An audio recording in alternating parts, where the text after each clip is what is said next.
with Mortal Kombat's history of having absolute fucking bangers on the tracks? I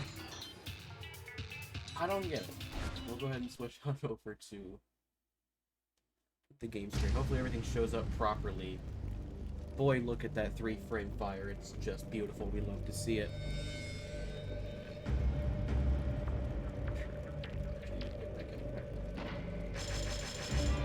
Playing this on my totally legit copy of Deadly Alliance. Don't worry, everything is perfectly fine here. Real quickly, I think if I hit back, there's an intro cinematic. Yeah, okay, here we go. This is important. This is lore. You need to watch this. Mortal Kombat has always been, and always will be. For millennia, the forces of good and evil have been locked in eternal battle over the control of Earthrealm. Some seek to use the tournament to destroy all that is good. Others seek vengeance, power, or eternal life. Time after time, each individual threat has been vanquished, and Earthrealm has enjoyed relative peace for many years. But there is concern that Earth is once again in peril. And this time, the threat of evil has two faces. I have the game audio at 30%.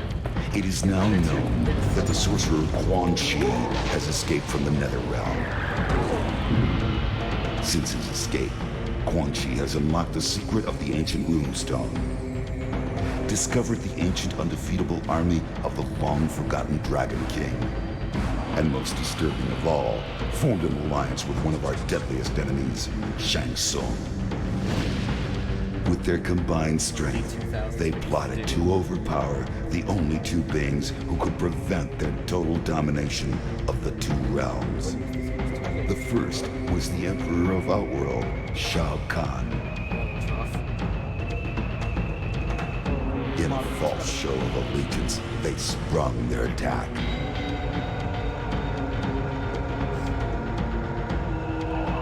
They then traveled to Earthrealm by way of a mystical portal known only to sorcerers and deities. There, they confronted Earth's mightiest warrior and champion of Mortal Kombat, Liu Kang. It has been Shang Tsung's desire to consume the soul of Earthrealm's greatest warrior.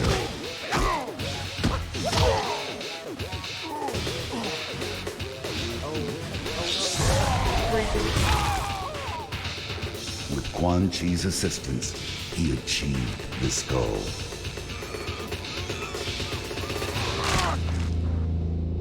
Liu Kang is dead. They fucking killed him.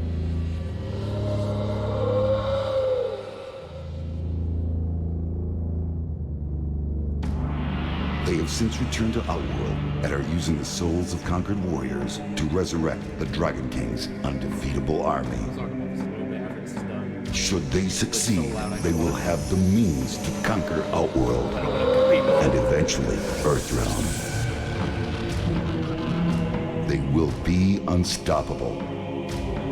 I can no longer stand idly by and watch this evil consume the world. I have relinquished my status as Elder God to return to Earth and lead you all to battle against our old adversaries. We must act now. We must stop this deadly alliance. He said the thing. He said it. Mortal Kombat Deadly Alliance. So, obviously nowadays, Liu Kang dying ain't the biggest of deals. Not really something that special. It happens every other game at this point. Back in 2002 when this game came out, that was a big deal because Liu Kang was the face of Mortal Kombat. Since Mortal Kombat 1, he was supposed to be the main character. Like, his ending, I think, was considered the canon ending of the game. So, like, him dying in the beginning of this one, and also he's not on the roster. I can actually show you the roster real quick while we're here. He's not in the roster. Neither is Shao Kahn. Them dying, and they were the biggest villain and then the biggest, like, hero of the franchise. Just straight up. It was a very big thing. So yeah. Quite a few newcomers to this game. At least at the time they were newcomers. Now, like, they're obviously classic characters that have been begged for years now. Yeah, you got characters like Movado, who we haven't seen in years. I mean, in the lock section, you can see Draman, Suhao, Natara, 3 characters. One of which we speculate is going to be in Mortal Kombat 1. I hope she is. This is the game that introduced Li Mei, who we obviously know is in Mortal Kombat 1. Same with Kenshi. It's so weird seeing Kung Lao without the hat, too. Got Johnny in here. Yeah, this is the first 3D era Mortal Kombat, technically. Mortal Kombat 4 was a 3D game, but not in the way that this is a 3D game. Mortal Kombat 4 was still very much a 2D fighter that they just kind of tried to put on a 3D playing field, but it didn't play like a 3D fighting game. This is a true 3D fighting game. And it definitely feels like it. I can't say this holds up the best, but we're going to hop into Conquest. I was debating how to really do this because the Conquest mode in this game is not traditional. And like how NRS games now, you have a story mode. This game doesn't really have a story mode like the next 2 that we will go over will, like Deception and Armageddon. This Conquest mode is more of a tutorial for the characters, and then you kind of get the lore of the characters as you play. Which is, I mean, we could still, that's fine.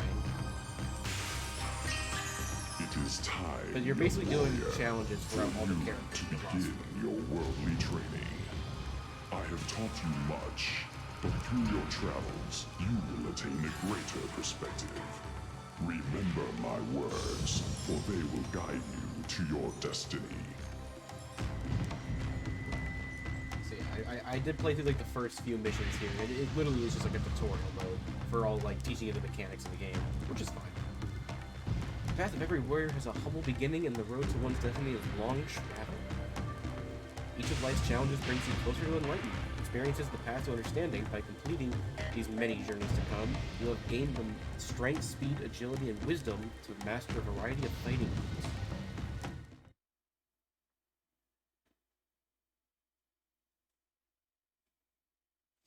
I think we play a sub-series. Every step is a victory.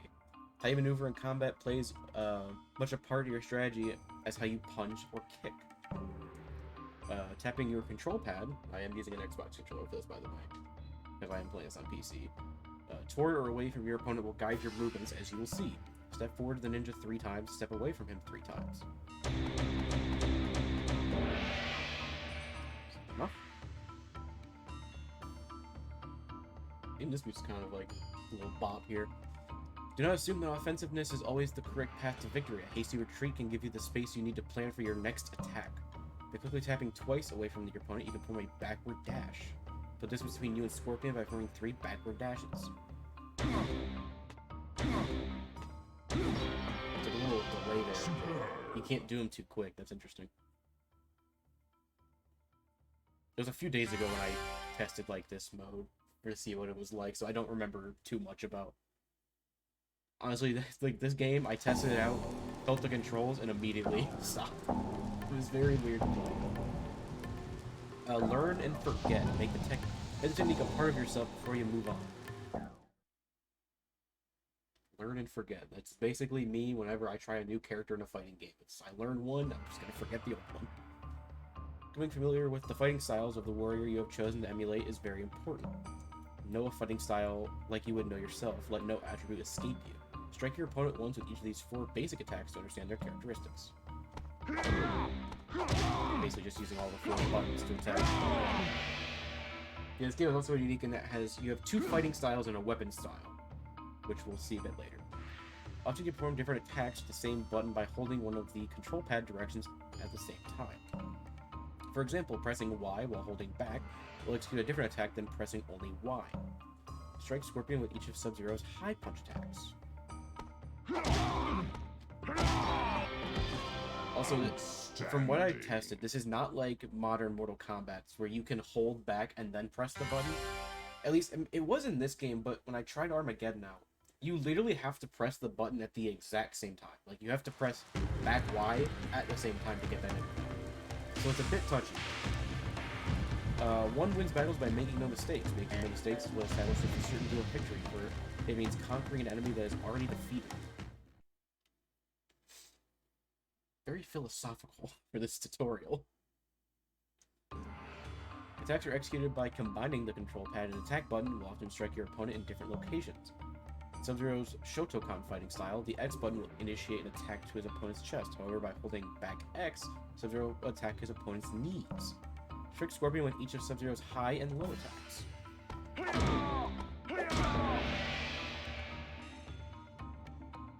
Also, it looks a bit like Raimi, but it is also on my end. Like, this game's old. Game is old. Mixture of high and low attacks can overcome the defense to be the most determined foe. Strike Scorpion with 2 high attacks and 2 low attacks.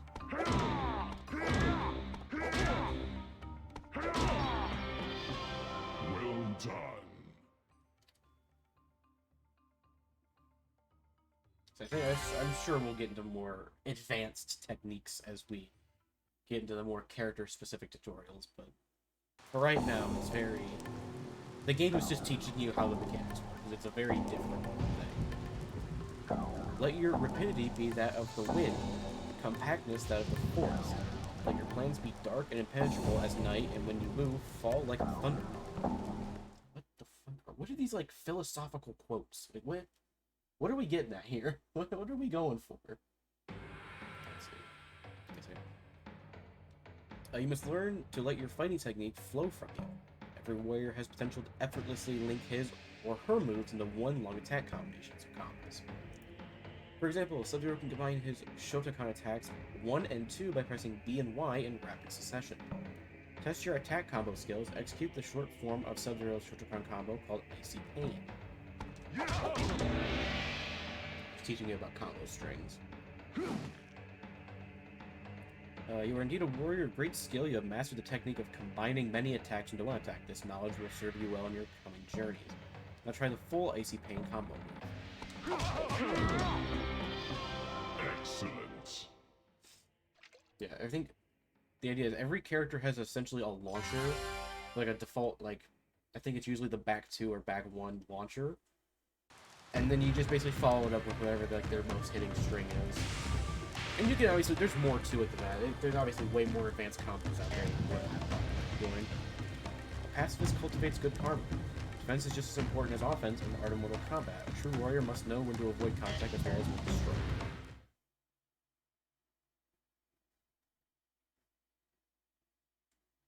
God, that Shao Kahn model is not great.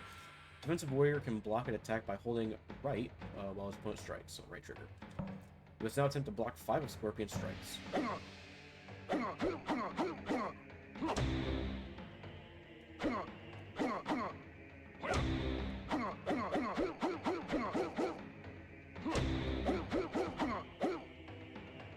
I know there's a thing with, like, yeah, dash blocking, basically. The skill in this game. Something that'd be way more prevalent, like MK9. I think it's called, like, I don't think it's wave dashing in this game, I think it's just dash blocking. Your opponent may attack from above or from below. You must learn to defend from either direction. Practice what you have learned and block against 3 of Scorpion's high attacks. So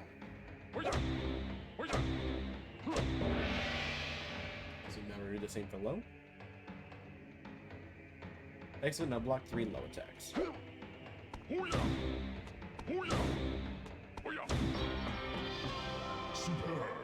Oh yeah, because so up and down on the D-pad don't jump or duck. They move you forward or backwards on the 3D plane. To jump and duck, you actually have to hold down and back to duck, or down or up and low, whatever direction is forward for you. So up and right to jump.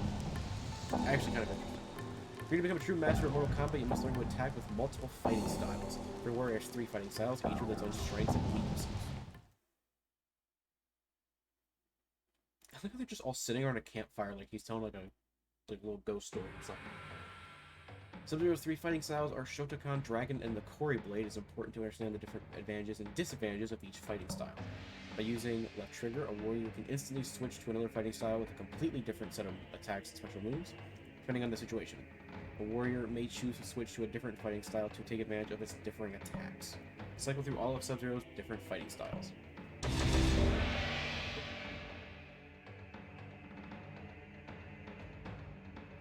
You must now demonstrate your knowledge of multi-style fighting by striking your opponent with an attack from each of your fighting styles. First, you must attack Scorpion with any attack, then you must switch to the next fighting style and strike with a different attack.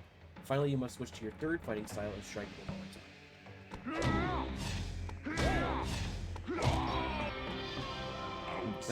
I got the weapon style, we didn't even use the blade, we just kicked him. And it was like, yeah, that's good. That's a good one.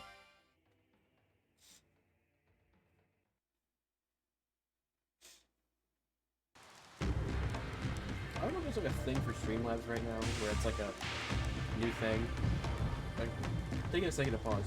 Streamlabs currently just has created a cinematic racing stream.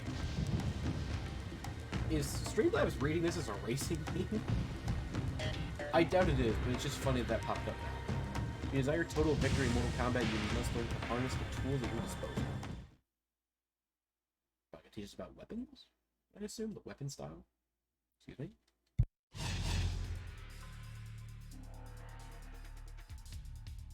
I just need some time. The weapon is an extension of every warrior's soul. The weapon may deliver great amounts of damage to one's opponent. Wielding a weapon also means taking more damage. Be wary of your health while brandishing a weapon. Use your quarter blade to beat your opponent's senses.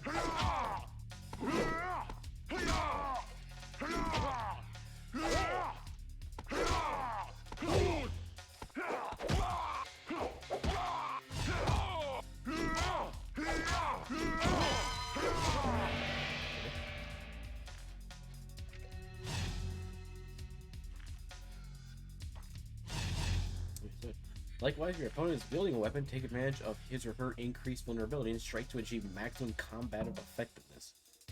Attack Scorpion while he's holding his weapon to exploit his weakened state. He will take the most damage of the weapon in his hand.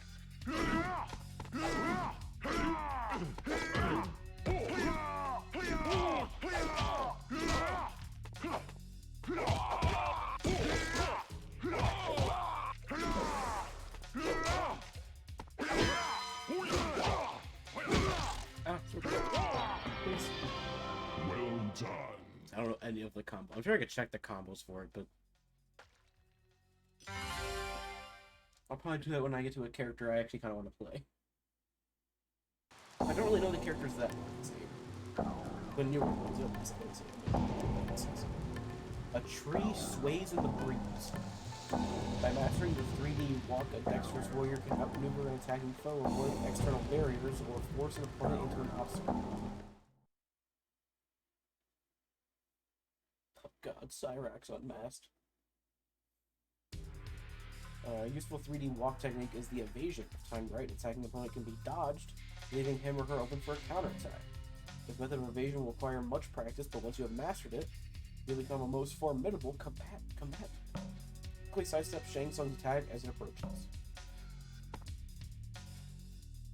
Okay. Ow.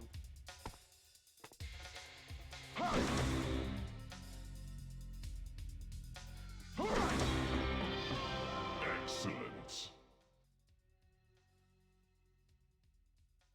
Also, I remember I tried to just walk around him basically, but that doesn't work. You have to actually sidestep at the right time.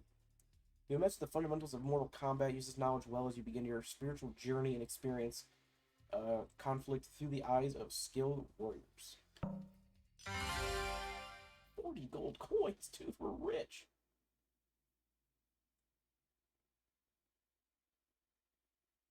The ultimate is that. This is where we pick our fighters to like basically start learning like their combos and shit. Start with Shang Tsung.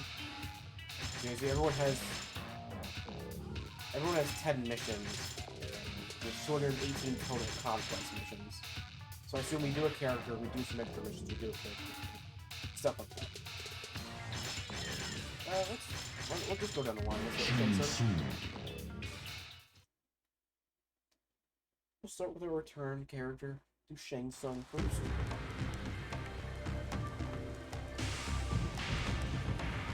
We got lore now. The sorcerer Shang Tsung is cursed to consume the souls of defeated warriors in order to stay alive. From these souls, he attains greater strength and ability. It can be said that his fighting style is the combination of those he has conquered. We shall see if he can master his fighting ability through practice alone. The history of Shang Tsung's snake fighting style is hard to trace historically because it's incorporated into so many Chinese fighting systems. Shang Tsung absorbed this fighting style by consuming the soul of a Shaolin monk. I like how we're just some random guy walking through like a forest, just getting this information. The snake fighting style consists mainly of fast jabbing, short-range high attacks. Attack the Shaolin monk Kung Lao with Shang Tsung's basic snake high attacks.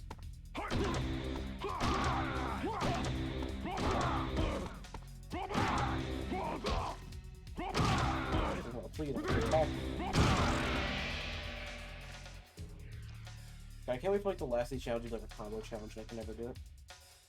Shang Tsung's snake low attacks strike like a bite.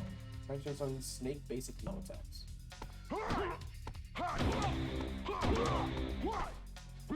That's very good. Oh my god, that is such good range. He has no range on that. Oh my god.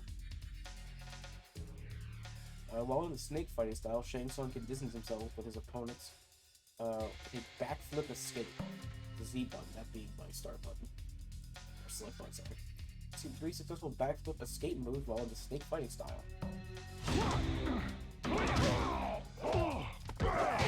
Come out, please. Superb.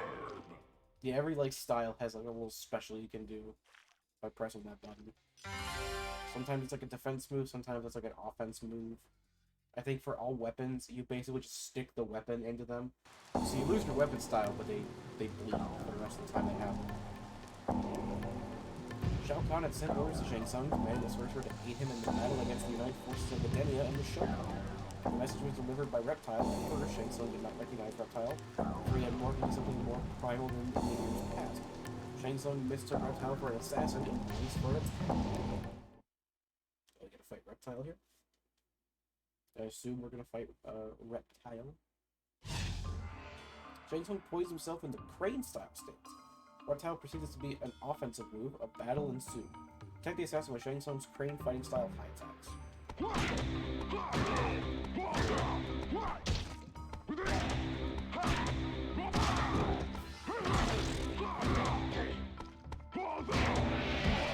How does Shang Tsung have the goofiest looking fighting styles, man?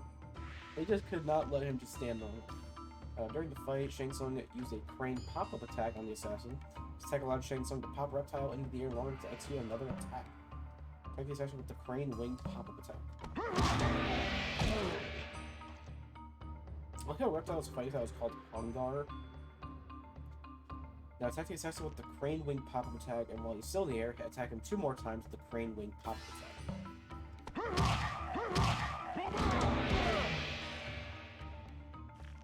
This is the most basic form of a combo. Shang Tsung could sweep it, kick an opponent while in his crane style. Sweep kick the assassin 3 times.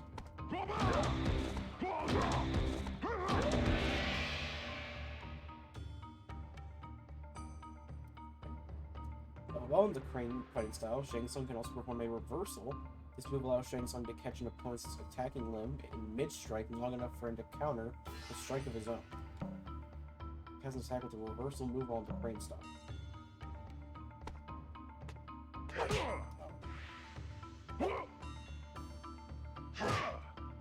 I probably have to press it like odd.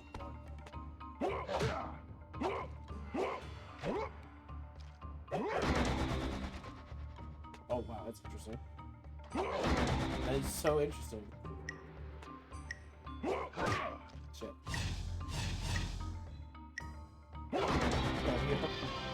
Outstanding. Because the move does not sit there that long, so you really have to actually time that really well. 150 ruby coins, dude. We are just rolling in money right now. So I think we're doing the first half of the thing. We'll have to go to the crypt to get the bottom half of the characters. Shang Tsung finally recognized Reptile and ceased his attack. Reptile gave Shao Kahn orders to report to the Emperor's fortress. And then he departed. Moments later, there was a ruckus in the outside courtyard. Shang Tsung emerged from his domicile to fight with the sorcerer Quan Chi, had just defeated Scorpion in the short but heated battle. Quan Chi explained that the Spectre had been lying in wait for Shang Tsung. The lore. The lore. So good it was when you get to the story. Quan Chi had not been there to intervene, Shang Tsung would have surely been attacked by the ninja Spectre Scorpion. Against such a powerful foe, Shang Tsung would have needed to drop his straight sword. Attack Scorpion was Shang Tsung's basic straight sword high attacks.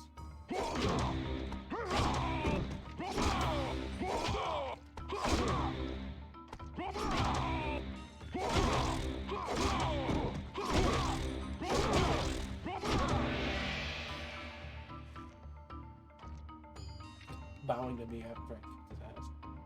To keep his opponent on the defensive, Shang Tsung used a series of straight sword to blow attacks. Attack Scorpion was Shang Tsung's basic straight sword blow attacks.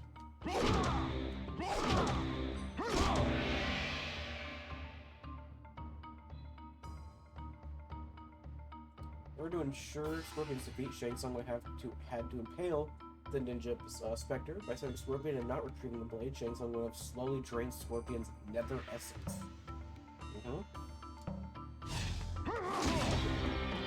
That's the impale that I was talking about.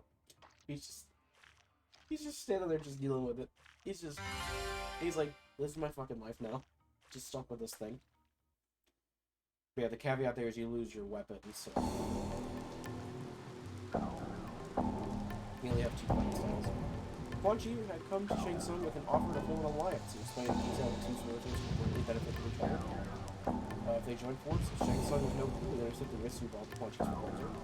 After some convincing from his fellow sorcerer, he readily agreed. The first act of the deadly alliance would be to eliminate Shao Kahn. Shang Tsung made use of Shao Kahn's mandate to return to his fortress as a means to get within striking distance. It's Johnny Cage. An attack Shang Tsung used while he and Quan Chi fought the Emperor, Shao Kahn was his fireball. One variation is the straight fire, pressed attack on Quan Chi 3 times.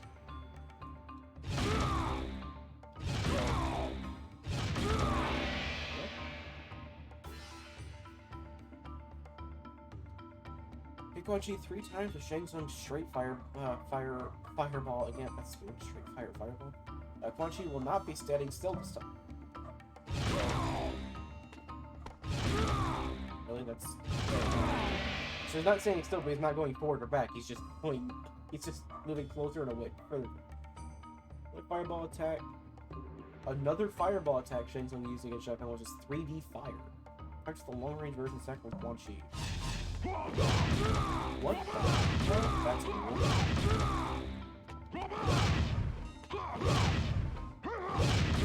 That's actually kind of cool. Well done, now try to hit the Quan Chi with the shorter range version of Shang Tsung's 3D fire.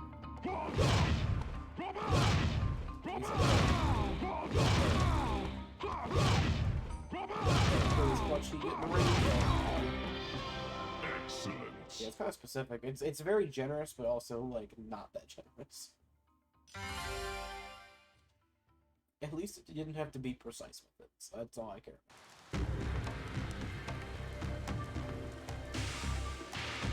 To defeat the Emperor of Outworld, Shao Kahn, the two sorcerers traveled to Earthrealm by way of a celestial portal known only to sorcerers and deities. The unprivileged of crossing over the sorcerer had to combat a representation of his greatest adversary.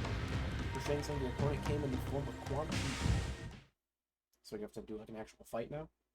Or is it just gonna... I assume we're done learning. Attack Quan Chi with Shang Tsung's snake attack combos to earn the right to pass. We're still learning. I feel like it's going to be a culmination of you learn everything and then you have to, like, win a match at the end, probably. The Quan Chi double did not fall from your first attack. Try these more advanced snake combos. Oh god, his range is so... not great. His range is not great in Snake. Like, his combos might be better in this form, but his range is so bad. Because I was right in front of that whiff, and I don't know if that's like a common thing or not.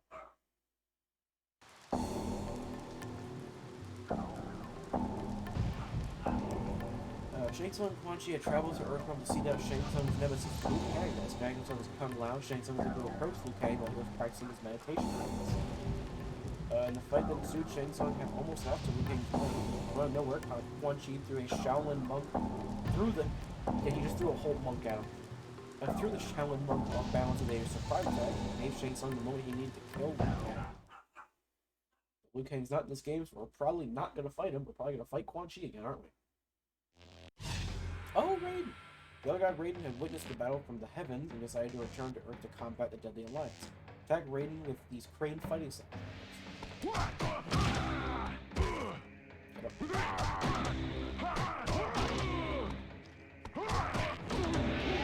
He has like way better. I feel like these attacks are just better.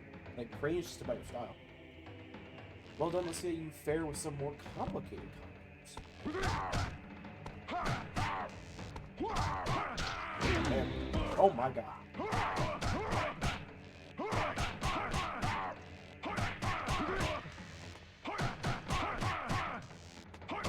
This is weird. There we go. Okay, you can kind of mash. I was trying to like count the inputs on like as I was hitting them to make sure I was only doing 3 because I know Mortal Kombat games can be kind of finicky. You don't have to be precise. They literally don't care. I just mashed the shit out of A and B and then eventually did a back one, and it was like, oh, you did it. Shang Tsung and Quan Chi left Liu Kang's body where it lay to complete their next task, to locate the Red Dragon Clan member Mafado. They had use of his clan's talents and offered his clan asylum from the coming invasion of Earth. Should he complete the task, they proposed Mafado activity to offer on behalf of his clan and follow the two sorcerers back to Outworld. And we're getting some new characters, Mafado. Who is that? Was that Kenshi? Practice Shang Tsung's straight sword attack combos with Mafado.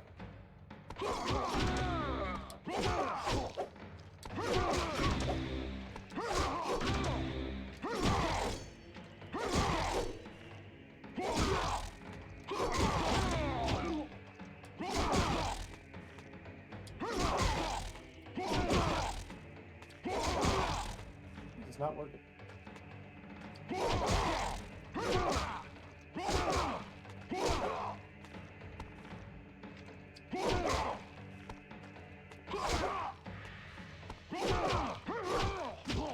It's like, I can't get it to work.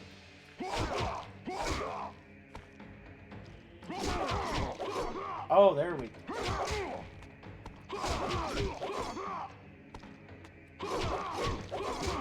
Oh, that's weird. Yeah, okay, I see. So you can't... You have to actually do it slower. I'm trying to, like, do it fast, like how you normally do combos in these games. You have to actually input it slow. Like, the game needs to recognize every input. Interesting.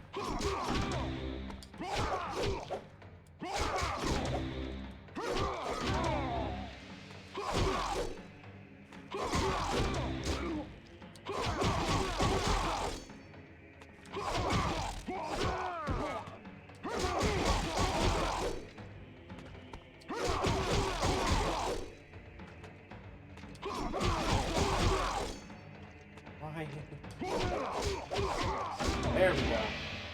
You gotta find the right angle for it. God, that weird whiff is so strange. Shang Tsung has mastered the ability to impale his straight sword into an opponent, instantly draining his life force. Once lodged into an opponent, Shang Tsung's blade cannot be removed. Well done. Interesting, they had 2 different tutorials telling you how to do the impale. I mean, I guess, to be fair, the other one was Sub-Zero and Scorpion, but it's still weird. No, it wasn't the other one. No, it wasn't the Scorpion. I was trying to think of what was that. Sometime after Shang Tsung, Quan Chi, and Mafado returned to the world, Shang Tsung made a pact with the 2 Oni from the Netherrealm. He kept them in a chamber in the lower levels of his new palace and fed them mortals to keep possessed.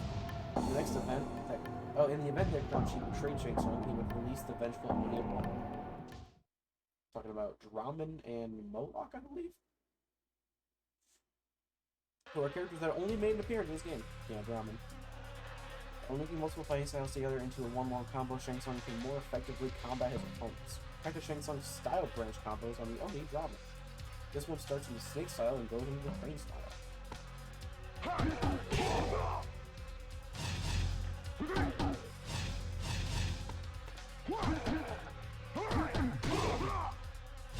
So...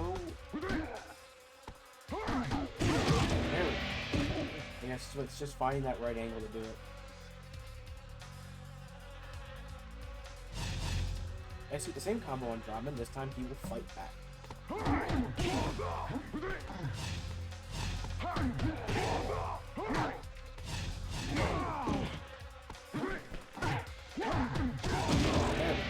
They like get him against the wall because they go so far back that kick just doesn't hit sometimes. Oh god, his mask is off. Next attack, Draman was some style branch combos that begins with the turning style and going to straight sword.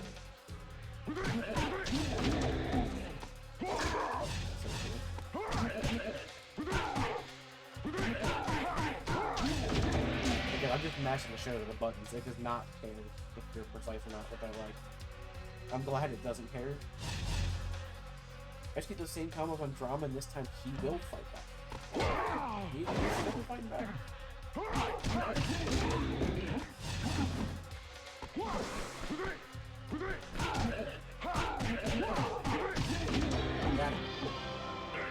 Excellent. We're figuring shit out. We're doing it, man. We are fucking doing it, bro.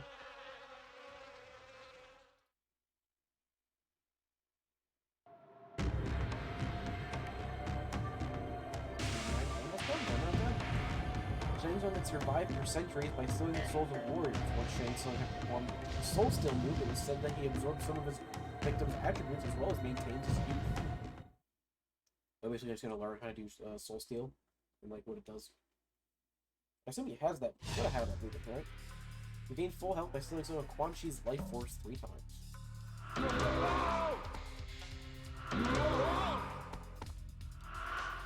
Oh wow. That range is... We don't got that much range. I could say that about a lot of Shang Tsung stuff. Quan Chi believes that you have betrayed him. The Deadly Alliance is no more. In retribution for your insolence, Quan Chi has cast a life drain spell. To steal some of his life force 5 times to stay alive.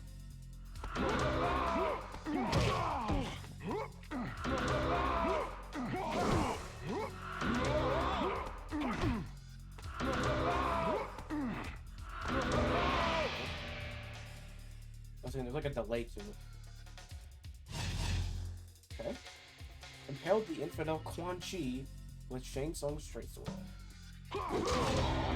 Why does it keeps just pulling this out as like we don't know how to properly end this tutorial, so just stab him with the sword and we'll just call it done.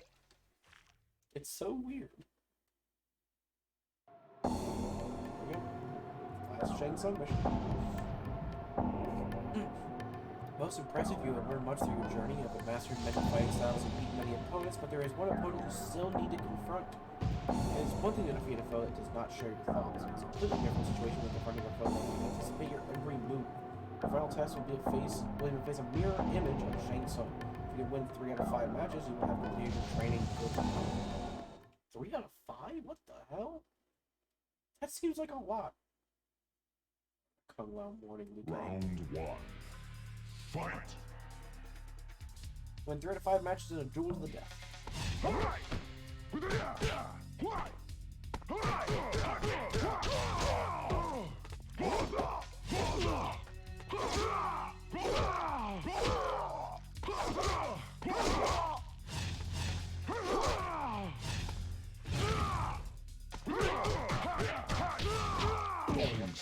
That's some good damage. Round 2. Fight! I assume this is how they're gonna be showing off like alternates.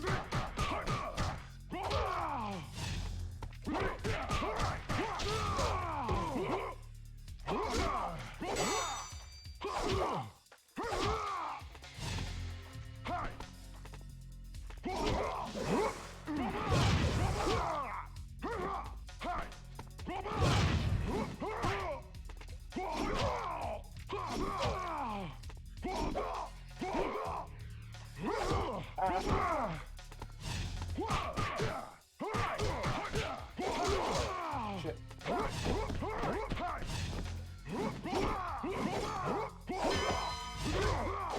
There we go. Shang Tsung wins. I'm glad he bows to me. He's like, good job. You beat me. Oh, okay, so it's just 3 rounds. Fight! I thought it was gonna be 3 full matches. No, it's 3.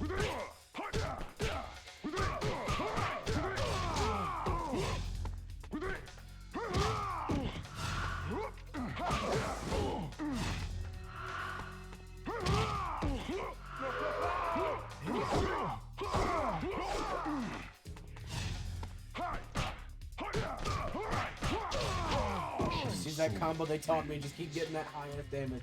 Because that sword's which does so much damage. Outstanding. Well, that's only 3 rounds and not 3 actual entire matches. Because that would just take forever.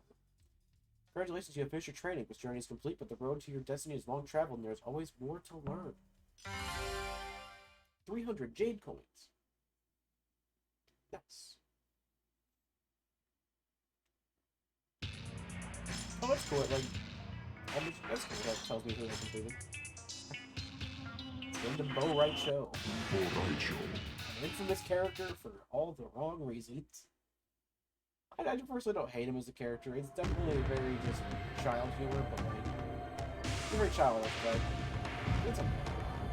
They have to outworld Bo Right Show has trained warriors for centuries to compete in the Mortal Kombat tournaments. After many failures, success finally came when he trained legendary Liu Kang, who defeated Shang Tsung and became champion of the Earthrealm tournament. We have the honor of learning from the master. They begin training in the fighting style known as Drunken Fist, although there are many varieties of Drunken style Kung Fu. We'll be concentrating on the Shaolin style. The earliest reference to any drunk style is in the Sung Dynasty, 960 to the history lessons. Rumors indicate, however, that it was, in fact, Master Bo Right Show who first brought the drunken fighting style to Earthrealm centuries earlier while trying to thwart Shao Kahn's takeover of that realm. We really just got a history lesson, and then they're just like, oh yeah, by the way, Bo Right Show actually invented this shit. Not the real-life person. Oh my god, what is this? Master Bo Right Show has taught many warriors during his time in Earthrealm, now he will teach you. Practice Bo Right Show's Drunken Fist high attacks.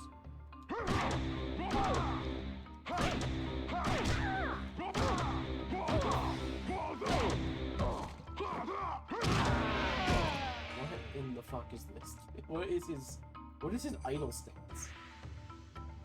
Excellent, you will now move to Drunken Fist low attacks, and like some low attacks, these have a considerable reach.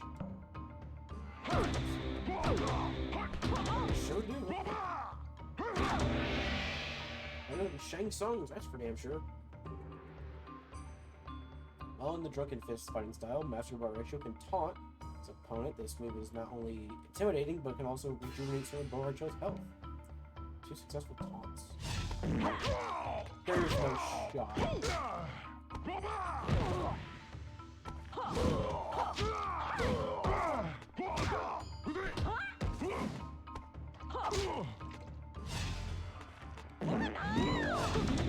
What in the fuck is this? I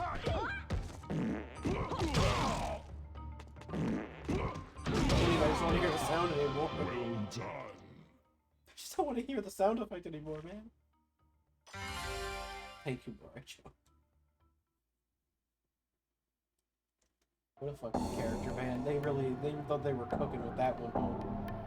They thought they was cooking. Bring honor to Earthrealm. You have successfully proven your mastery of Bo Right Show's Drunken Fist fighting style. Your next lessons will be to learn from another styles. Hey, it's Nitara.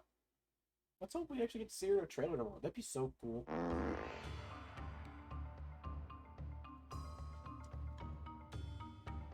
You know, I've only ever seen like gameplay of his combos and shit. I'm seeing why he was hated. Because what is this? MKX, he's actually not bad at all. Apparently, he's a top-tier character in this game. Master Bo Right Show is as skilled at Mizong as he is a Drunken Fist. You need to learn the basics if you wish to complete the training.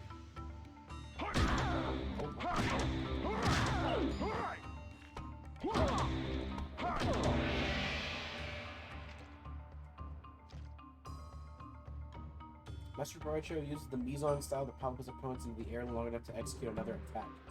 There are 2 of these moves that you must learn: Lift Kick and the Smashing Kick. Show Frost how it's done.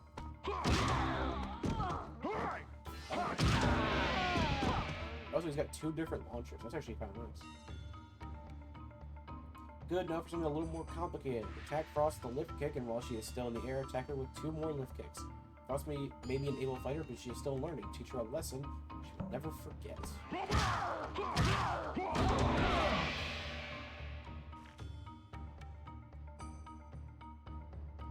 That was quite humorous. Do that again. This time, attack Frost with a smashing kick. And while she's still in the air, attack with 2 more smashing kicks. I think these teach you basically, yeah, do this pop-up move 3 times, and that's basically a good combo in this game. Ha, that was also humorous. Sub-Zero has a lot of work ahead of him if Frost is to become his apprentice. Let us move on to the fast, low attacks of Mizon. Slow attacks. Those two look identical. Those first 2 attacks look identical. While using the Mizong fighting style, Master Boraicho can shove a blocking opponent. He uses this move to push a blocking opponent away from him. Hostile block, shove her away 5 times. Not the move we were going for.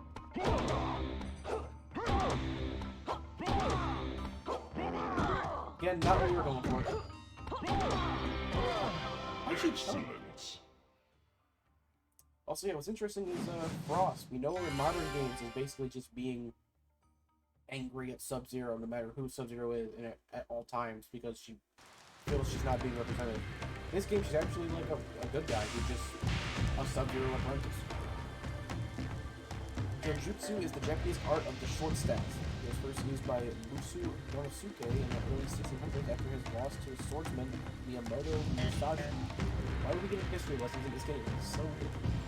They're using a long staff of 6 feet with assistance from Master Boraicho. He subsequently developed his style. The shorter staff of 4 feet, although Musashi is short. The second duel was later defeated in his first Mortal Kombat tournament. Inosuke's soul was consumed by the forces of sunset. A lot of words. So many words. It's a lot of reading. Please, Boraicho, stop. Sure, that's closer. Just make it up. Okay. Master Boraicho's adapted Master Boraicho adapted Muso's Jojutsu style to include close combat, high-frequency attacks. Practice some of these Jojutsu high attacks on Muso Gonosuke's murderer, Shang Tsung. I like the lore they're trying to build, but man, these names are about for me right now.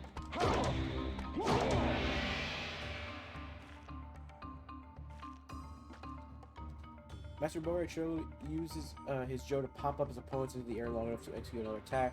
There are 2 of these moves you must learn: strong overhead strike and the vertical smash.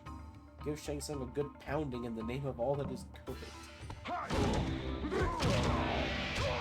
In the name of all that is good. I can see why he was top tier. This man has so many different pop-ups. Good, that is what he deserves. Now for something a little more complicated. Attack Shang Tsung with a strong overhead strike while he is still in the air, attacking with 2 more strong overhead strikes.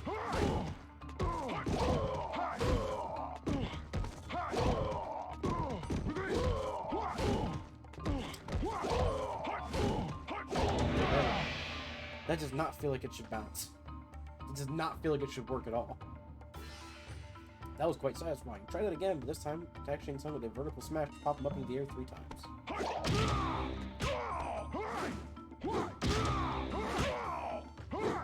So you can't jump around.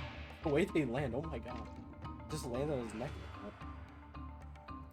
Excellent, you are learning quickly. Let us move on to the Jojutsu low attacks. Boraicho used these attacks to trip up his opponents, and we use them to trip up Shang Tsung.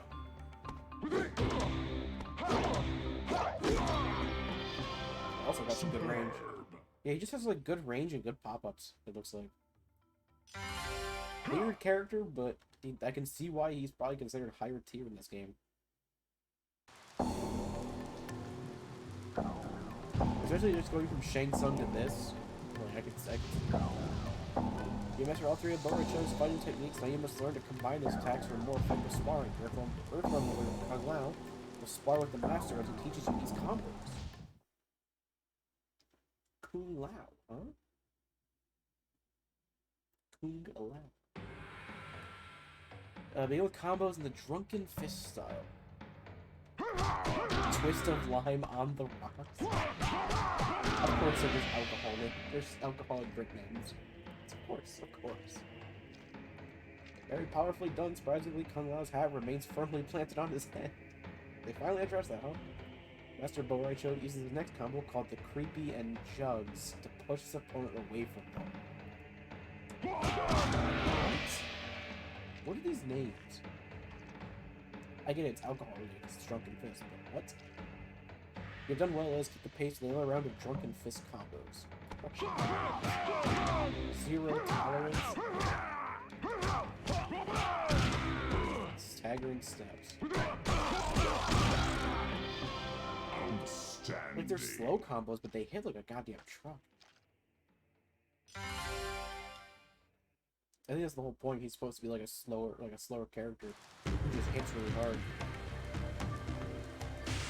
You guys wanted to do a lot of reading.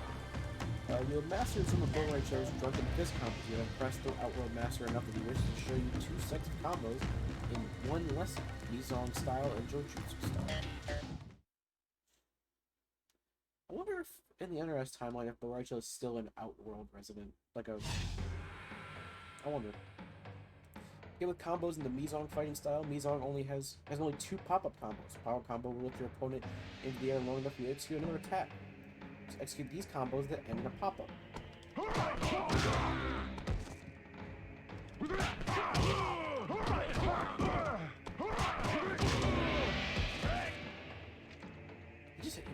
Why does Bo Raicho have all like the best tools? Like, what is this? You have learned the first part of this lesson. Now you must learn to attack your opponent while he is still in the air. Use a Mizong pop-up combo, and while Kung Lao is still in the air, hit him again. It's that simple.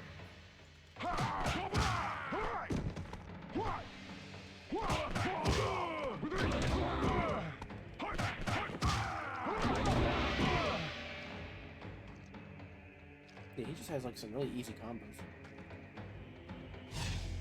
Oh, that was adequate for today. You will now move on to Bo Raicho's Jojutsu combos.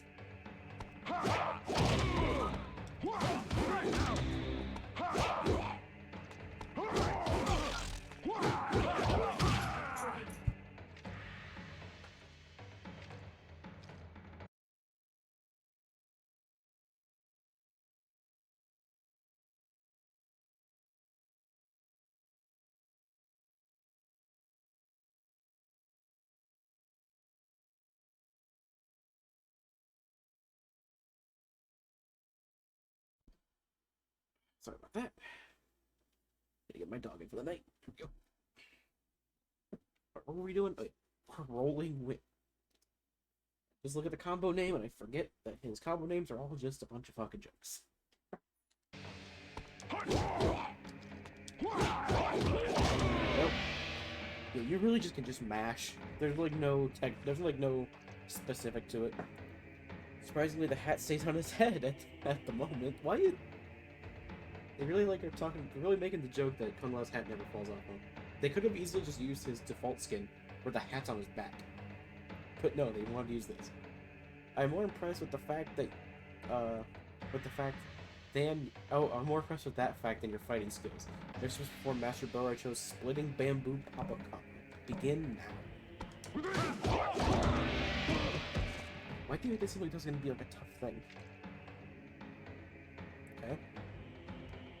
Now use a splitting bamboo pop-up combo, and while Kung Lao is still in the air, strike him again with any attack you wish. Well done. I feel like his challenge at the end is going to be very easy, as long as the AI does not get super out of hand with doing it against me, because his combos are pretty simple. Poor Kung Lao, you will feel that in the morning. For your next lessons, Bo Raicho's propel moves, you will use Jax as your sparring partner instead. You'll see a little bit of Jax. There's a lot of reading, obviously. I'm still enjoying this, actually. I'm liking the little stories they're giving. Master Bo Raicho has 2 special moves in which he hurls his big belly at his opponent for rib-crushing devastation. First, the Belly Bash for X. There's a fast, medium-range attack that Bo Raicho uses to bounce his opponents away from him. Bounce Jax 3 times with the Belly Bash.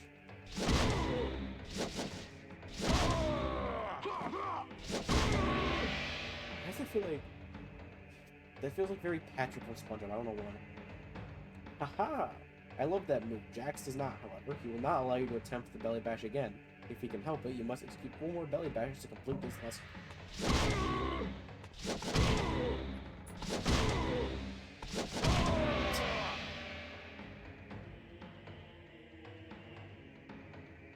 This has to be the most fun lesson you have ever learned.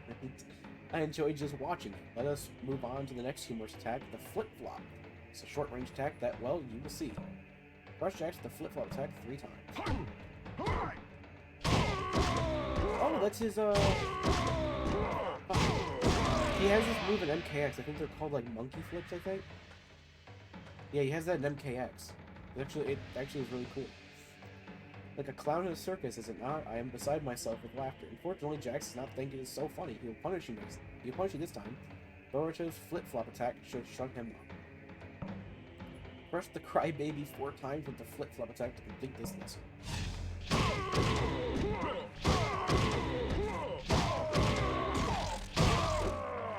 Okay, yeah, hit the whole thing. Fair enough. Excellent. This is so goofy and I love it. Again, it's like, I understand why people don't like Bo Raicho. Aside from the weird fart sounds, like, it's actually just...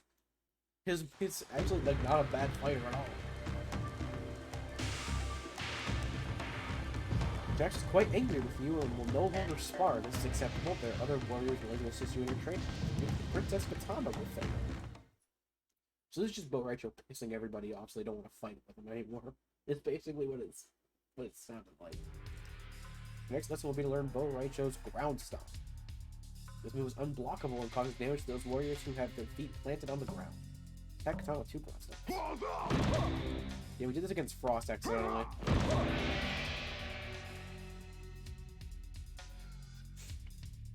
That was quite fun. As you see the look on her face, perform the ground stomp 4 more times. Got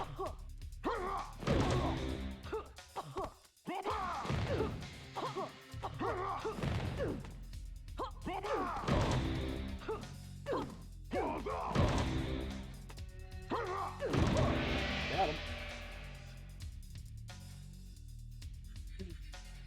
Oh my, Katana seems annoyed. Perhaps she does not feel the joy that you do in performing this exercise. Convince her that it is all in good fun by executing the ground stop 4 more times successfully. That's just...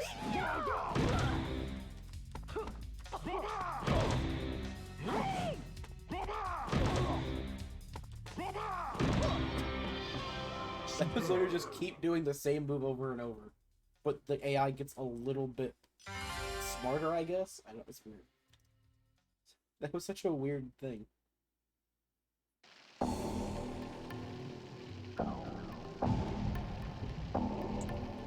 Apparently, Katana is more tolerant than Jax was. She will remain to aid you in your training, but I fear that she will regret her decision once she learns of your next lesson. Oh boy, what is this gonna be? What is this one gonna be? Master Bo Raicho has never married. The next move that he will show you is the reason why most heroes impress the ladies with their combat skills. Master Bo Raicho repulses them with his. In a vulgar but most effective maneuver, the young Bo Raicho would vomit on the ground in front of his opponent. If his opponent stepped in the bile, he would slip uncontrollably. This moment of immobility would give Bo Raicho the chance to attack. Press Katana with Bo Raicho's puke puddles 3 times.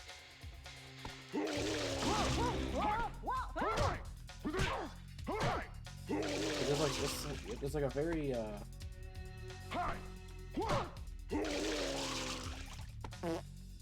it's not just...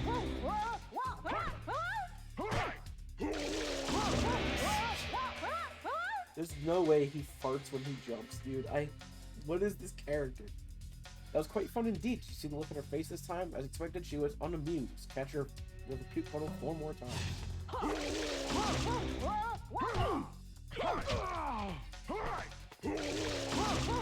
mean, it helps now because she's walking into it, so I can just kind of... Okay, she just walks toward me, so it's gonna help, actually.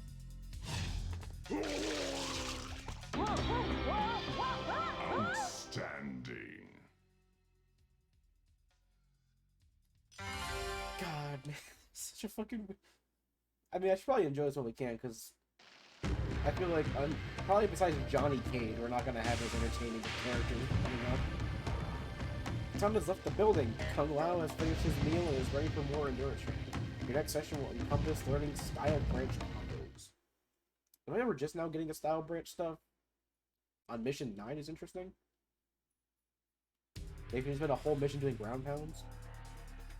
Style branch combos are like normal combos that they change the fighting styles during their attack. First test starts in the drunken fist fighting style and goes into the mise-en fighting style.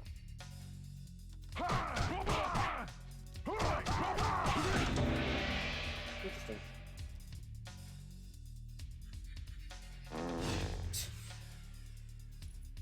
Why? What causes it? Press it, knock out that same combo, but finish it with a mise-en attack. Oh my god, what is this? Jesus! Thank god you could mash that. I did not. If you had to be precise with that, I was never gonna hit that dude. Beautifully done. This next combo starts in mise-en and goes into the Jujutsu weapon fighting style.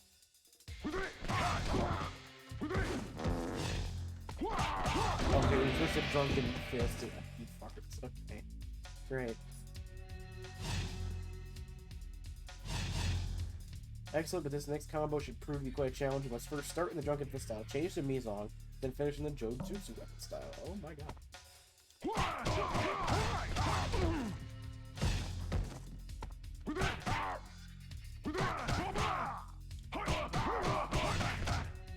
Oh, almost really hit.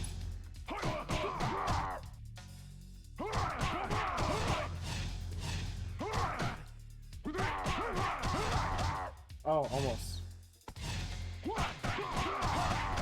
Oh my god, I just missing the one input there.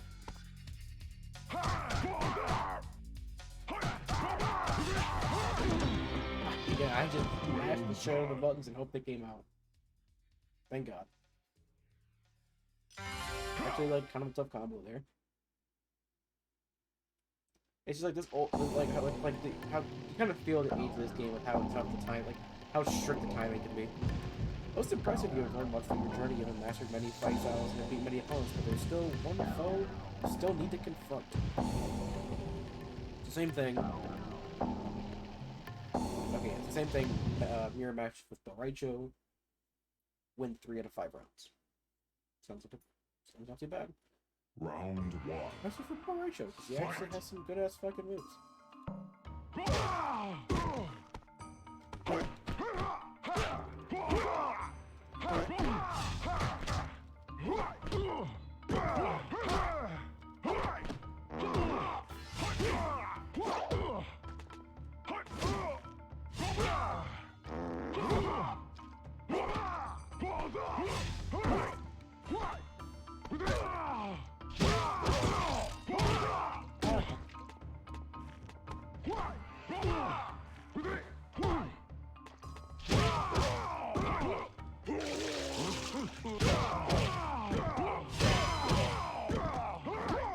Rachel wins.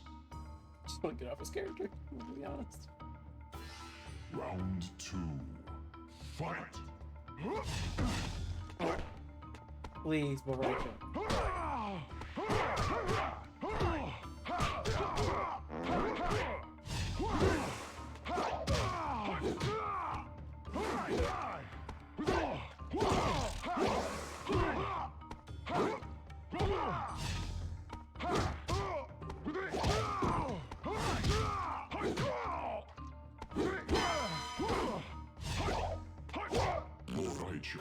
Why? Stop doing that. Round 3. Fight!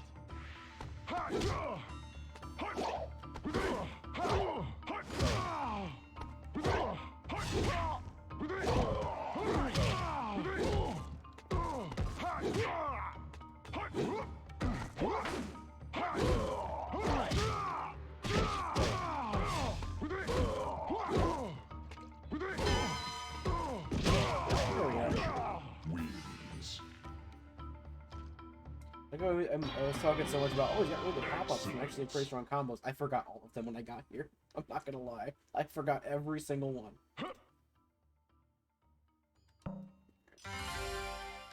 It looks like I did a bit of a break on the reading on the last mission, because it looks like it says the same thing for everybody.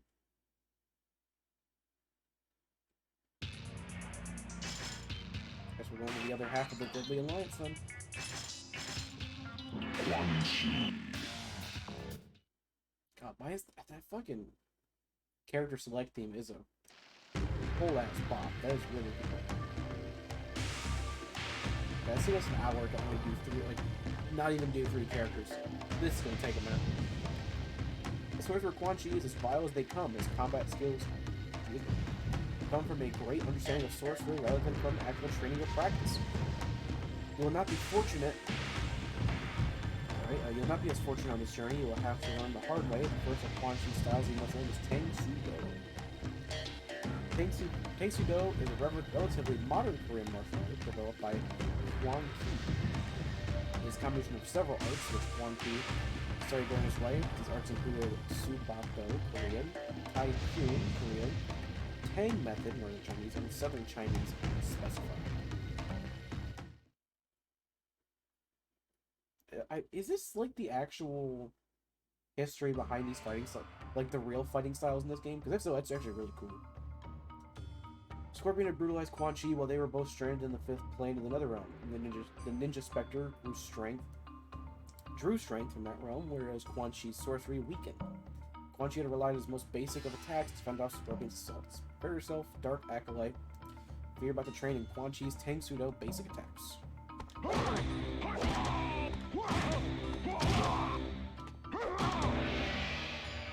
You have better range than Shang Tsung already. Excellent. Let us move on to Tang Soo Do low attacks. Quan Chi uses these attacks in close proximity to his opponent.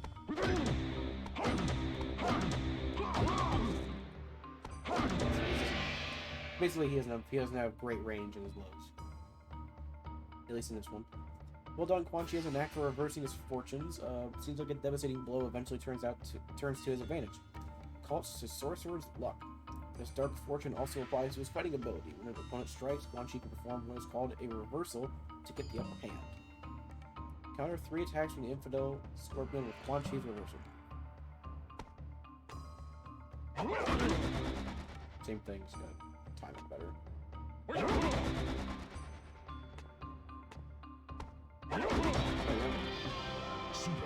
Now that I actually remembered how that worked, that was a bit easier than Shang Tsung's.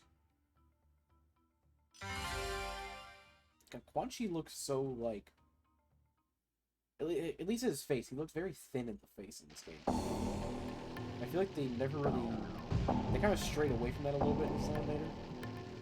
Now you understand the power of dark fortune. It seemed that Quan Chi had been trapped in the Netherrealm to be forever tormented by the Ninja Spectre Scorpion. They really gotta put the whole thing. You can't just say Scorpion, huh? Fate turned to Quan Chi's favor when two Oni, Moloch and Brahmin, presented to him ancient information regarding his amulets. This new information, inscribed on tablets, detailed the amulet's purpose and how to control it. Quan Chi used the information to escape from the Netherrealm through a cloaked realm gateway without his Oni companions. Quan Chi emerged in the outworld to find himself inside a large stone structure. He felt his powers returning and used them to decipher the hieroglyphs in a large sarcophagus. He was amazed to discover that he had stumbled upon the tomb of the long-forgotten Dragon King, his undefeatable army. As Quan Chi's mental strength returned, he slowly regained the fighting prowess drained from him over his time in the Netherrealm. The fighting style is Screama was one of his first skills to reappear.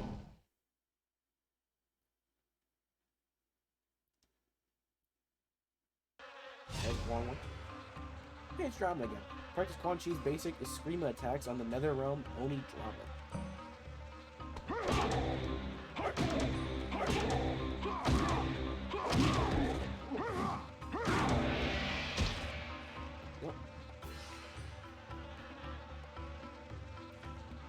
Excellent. Excellent. Quan Chi's Screama style utilizes a pop attack called the Lightning Strike. This move allows him to pop his opponent into the air long enough to execute another attack. Attack Drum with the Lightning Strike 3 times.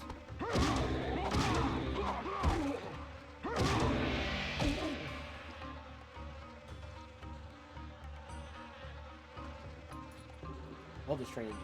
Very impressive, Dark One. Now for Quan Chi's Screama low attacks. Those are lows? I forgot back in these days, the low attacks did not look like lows. The next of Quan Chi's Screama techniques to return to him was his Neijin? For a short period of time, a Naijin gives Quan Chi extra attacking power to wreak added damage upon his opponents. From a Naijin and strike the full only drop it. Thank you, draw man.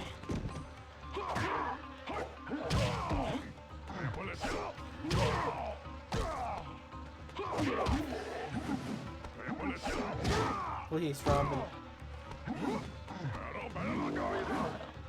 He just grabs me every time.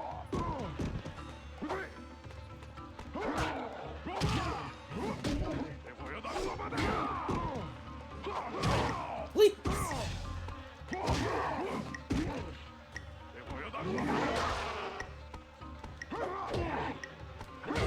I can't actually. I literally couldn't hit him. Every time I did the power up, he just grabbed.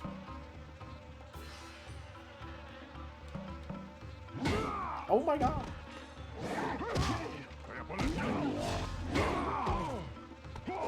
Drop it, please! Thank you. Oh my god. He just would not stop.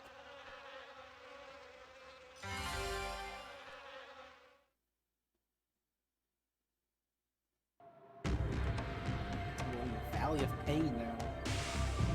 Did you really see fucking Naruto over? Please, my boy. Quan Chi had regained enough strength to wield his double broadswords. Although this technique was similar to the single broadsword, Quan Chi considered the more advanced use of two weapons quite advantageous in combat. He also proved to be advantageous in freeing himself from the tomb to search for the sorcerer Shang Tsung. Oh, that's cool. It shows like the evolution of Reptile. That's cool. Practice these double broadsword techniques that Quan Chi has used to slay countless infidels foolish enough to oppose him. He just has two fucking swords. Seems very weird for a sorcerer. Okay. Indeed, your prowess with the swords is undeniable. Perhaps you should move on to Quan Chi's double broadsword low attacks. Okay, he got raised. That was well done. I feel like the distinction between what move hits high and what move hits low in this especially this game is like very.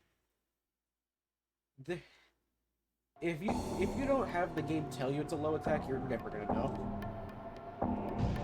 By the time Quan Chi had reached the rumored abode of Shang Tsung, his special attacks had regained full strength, and just in time. It would seem as Quan Chi was soon confronted by none other than Scorpion. The imbecile ninja must have somehow escaped the Netherrealm to the same point as Quan Chi, but it emerged elsewhere in Outworld. The two adversaries battled furiously, but Quan Chi gained the upper hand when he cast his Skull Fireball at the unsuspecting Scorpion. Quan Chi can focus his Fa Jing into a foul Skull Spectre and propel his opponents. This attack is painful, but it also serves to intimidate the weak-minded. Okay, so stupid people are intimidated by him sending out a flaming skull. I think anyone would be intimidated by that. Destroy Scorpion with 3 Skull Fireballs before time runs out. Oh yeah, in this game it like travels and like chomps at you instead of just hitting you like it normally does. It's funny. Although Quan Chi thought he had defeated Scorpion with a Skull Fireball, the ninja had only been feigning death and had sprung a surprise attack with his spear, reeling from the pain inflicted by the Skull Fireball. The enraged ninja proved to be much more aggressive this time. Strike Scorpion down with 3 more Skull Fireballs before he defeats you or time runs out.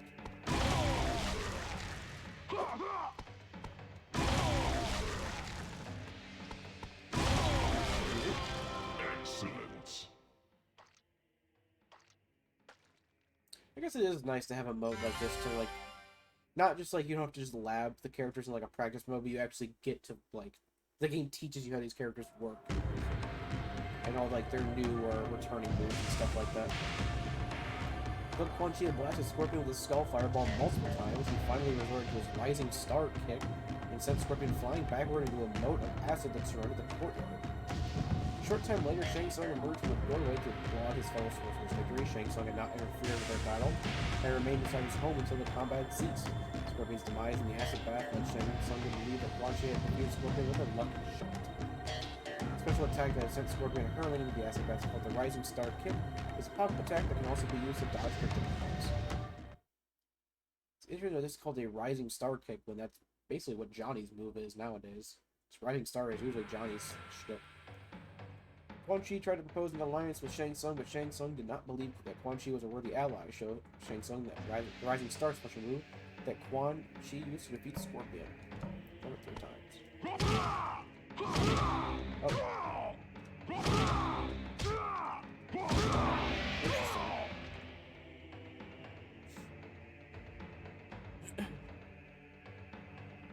Shang Tsung believes that the Rising Star kick is indeed fast enough to hit an average warrior, but he laughs at the idea that he can defeat an aggressive opponent such as the Ninja Spectre Scorpion.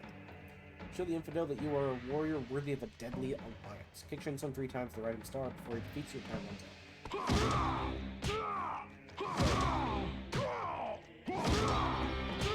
So that's just net OTGs, huh? And you can't really do anything about that, huh? That's crazy. You just can't do shit about that. That just hits you. I mean, I'm sure you could just hold block, but the AI will not doing that. Shang Tsung was impressed with Quan Chi's fighting abilities and agreed to listen to his proposal for an alliance between the 2 sorcerers. Quan Chi began explaining that he could provide an endless supply of souls for Shang Tsung to consume in return for Shang Tsung's assistance in reviving the Dragon King's undefeatable army. Their combined efforts would strengthen both sorcerers. Shang Tsung would achieve immortality, and Quan Chi would obtain military power. A lot more lore reading in Quan Chi's story so far. But I guess he has one half of the main bad guys in the game, so that makes sense. Just as Shang Tsung and Quan Chi will combine their efforts to become a stronger power, you must now learn to combine your moves to create more powerful attacks. Perform these tank pseudo combos before time runs out.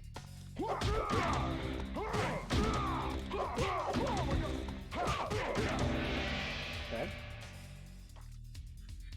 Excuse me. Do you feel the power behind the attack combos? The more moves you combine, the more powerful the attack becomes. Practice these in more advanced combos. Fucking good, huh?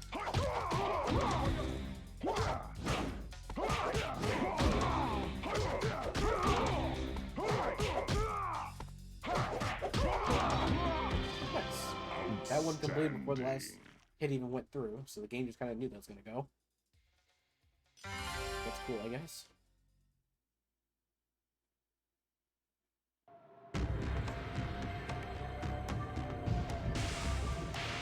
Quan Chi discovered that the amulet he stole from the Elder God, Shinnok, was in fact a key to manipulate inner realm portals.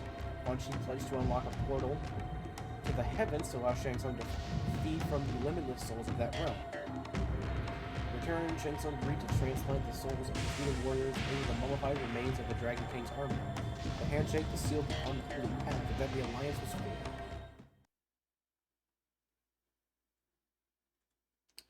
It's kind of cool. They just basically took 2 characters, like 2 actual playable characters that are that are known playable, and we have kind of like a dual final boss. I like that.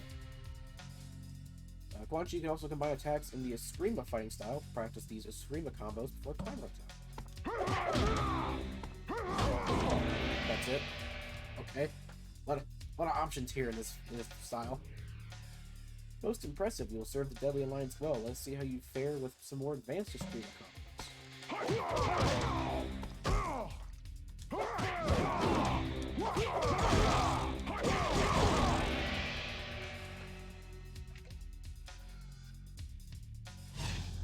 Well done, my people. Now you must prove yourself by mastering Quan Chi's double broadsword combo.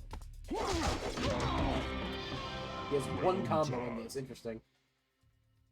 Remember when Borachu had like 4 combos and like 15 that went into his weapon style? And Quan Chi's like, yeah, you get 1. Make good use of it. Indeed, you are most fortunate. You will now have the honor of participating in the Trial of Blood. No, we're in the Abyss of Fire. What? That doesn't make sense. Make Raiden bleed 50 pints of blood before he defeats you or time runs out.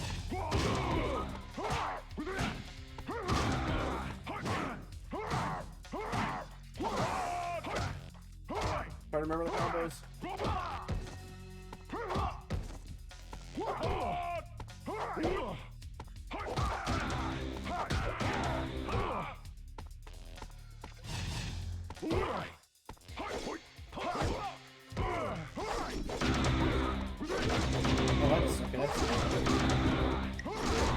I've been doing this the whole time.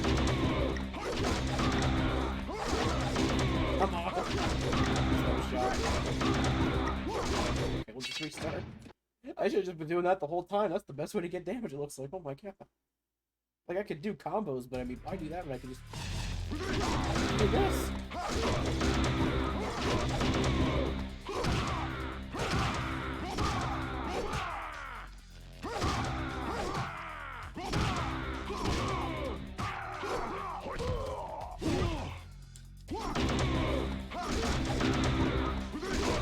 My god, you get so many moves. You get 4 per combo. I would just not do this the whole time.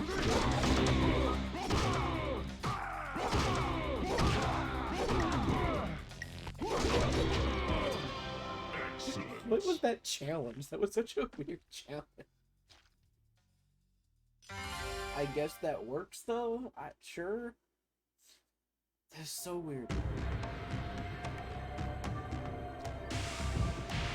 In order for their plans of realm domination to take root, Quan Chi and Shang Tsung needed to eliminate the only 2 beings capable of stopping them. The first was the Emperor of Outworld, Shao Kahn.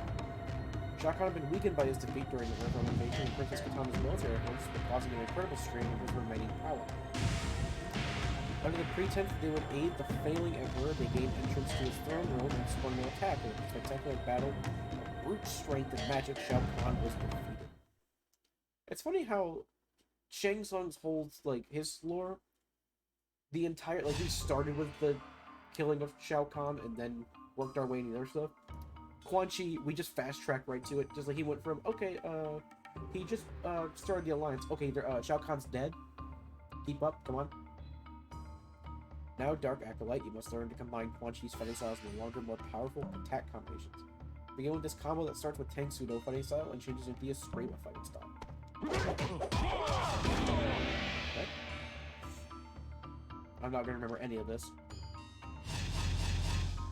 Well done, now you must expand upon that combo by adding one more strike in the Eskrima style.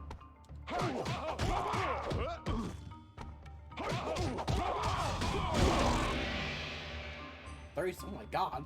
Maybe I should remember this one. Most impressive, but to prove once and for all you are worthy of the Deadly Alliance, you must perfect this next combo that chains all 3 of Quan Chi's fighting styles into one long combo. Against Tang Sudo, switches to a Eskrima and finishes with a double broadsword. Damn,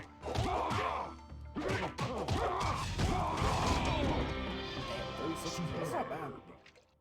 I'll have to try and remember that the best I can. Hey, he's doing the pose that Smoke does. That Smoke's pose. Okay, now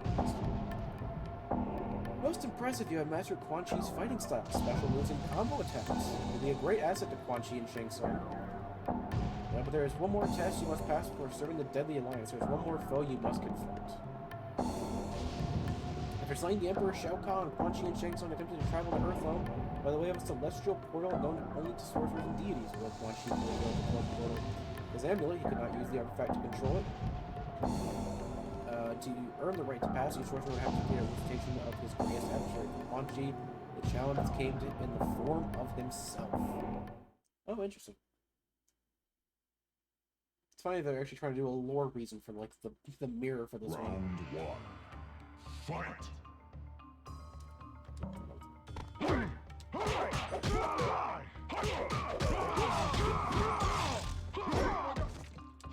I remember the combo.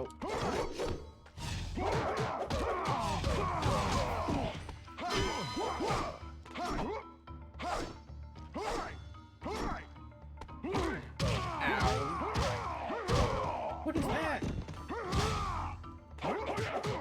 Quan Chi wins. I remember the combo though. Round 2. Fight!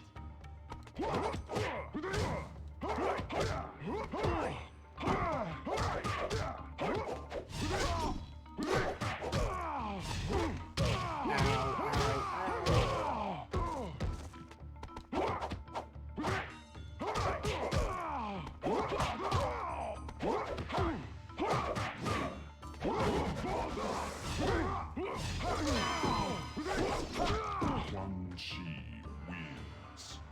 I remember the combo now, I forget the combo, I'm not gonna lie. Round 3. Fight!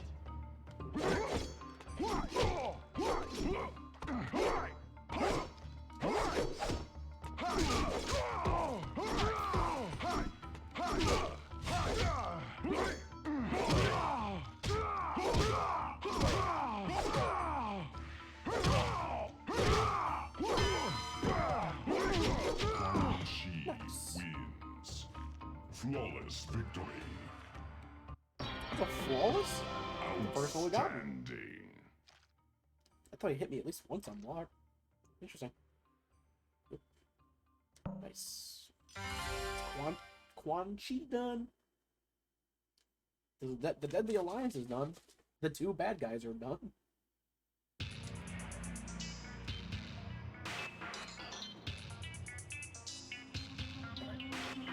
I'm gonna real quickly go pee. Because we've been doing this an hour and a half, we only finished 3 characters. This is gonna be a long one. Oh, I stretch too. But I'm gonna go pee. I'll be right back. You can listen to an absolute banger.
Alright, I'm back.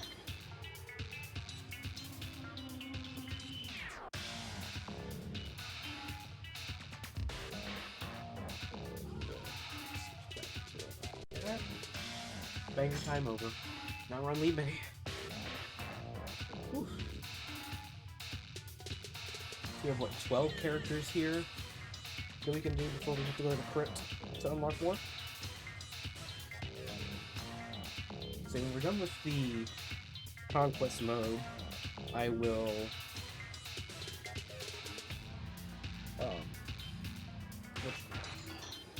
we'll look at all the fatalities. Every character only has 1 fatality in this game, so we'll look at all of them.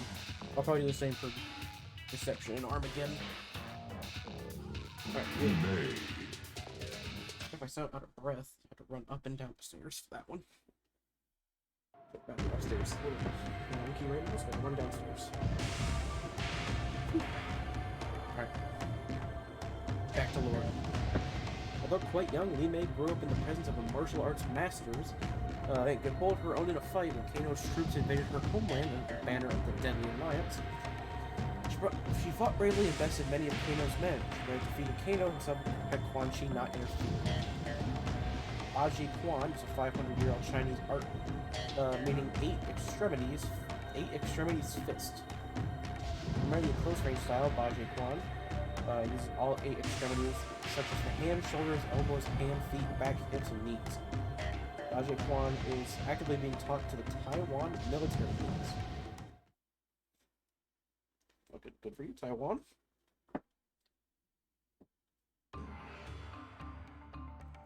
The Bajie Quan fighting style is characterized by its sudden release of explosive power, both long and short-range techniques. Understand these explosive attacks.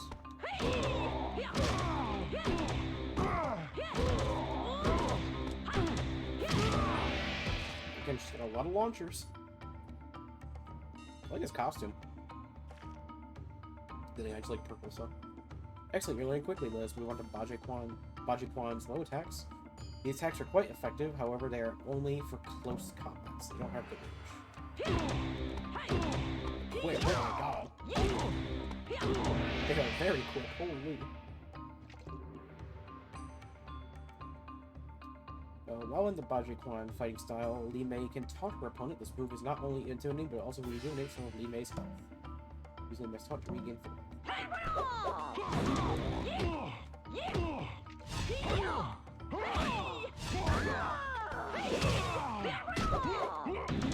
at a little flip kick she has. Just because she basically has that in MK1. I think here it's just a regular move, but in MK1 it's like a special little flip kick. It's cool. So it was actually, because Li Mei's MK1, we actually have a direct comparison to like her MK1 appearance in here. Very well done. Now you have mastered Li Mei's Bajikwan fighting style. You must advance to her second style, Lu Hei Ba Fa. Is that right? Lu Hei Ba Fa? I'm gonna pronounce it as so. If I'm wrong, I feel really bad, but not the best pronunciations here. One of Li Mei's fighting styles is Lu Hei Ba Fa, with a kung fu system of 6 harmonies and 8 metals. Lu Hei Ba Fa was developed by Chen Tuan, a famous Taoist of the later Choi or Sung Dynasty, who lived on Mount Hua in Shensi, China. I'm trying my best. I really am. I feel like I'm butchering all of this, though, and I feel really bad. The style was brought to Outworld by the martial arts master Bo Rai Cho some 200 years ago. Why is Bo Rai Cho like an omnipotent figure who apparently is immortal? Lu Hei Ba Fa fighting style is famous for the utilization of one's entire body for spring-like power and movement like a swimming gladiator. Kano's troops destroyed Li Mei's town and enslaved her people. She almost defeated him once, so another chance to strike him down. Oh my god, that sends him fucking... That was a full screen move. Oh my god. That literally just sent him full screen. The hell? Magnificent, you are a quick learner. Now use the Lu Hei Ba Fa low attacks to keep Kano on the defense. That is not. Is it just her standing 3? Is that flip kick? Well, that's like what it is. While using the Lu Hei Ba Fa fighting style, Li Mei can shove a blocking opponent. A shove is used to push a blocking opponent away from you. Break Kano's block with the shove move 5 times.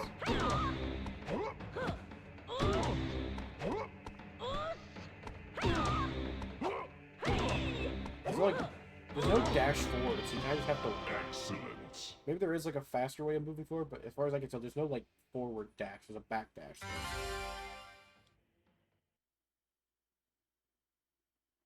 Our boy is struggling getting around.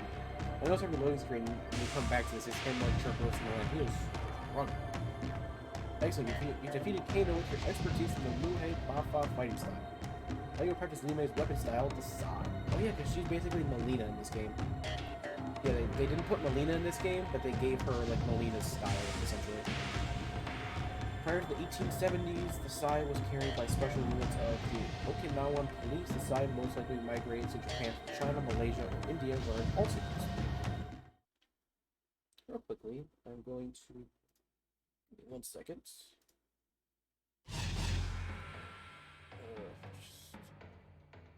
put it down, the sound down just a little bit. Just that's much. That's fine. Just a little bit, because I just don't want it to be too loud. The Sai weapon style is known for its lightning strikes, devastating jabs, hook attacks. Attack Kano with some of these deadly techniques. So I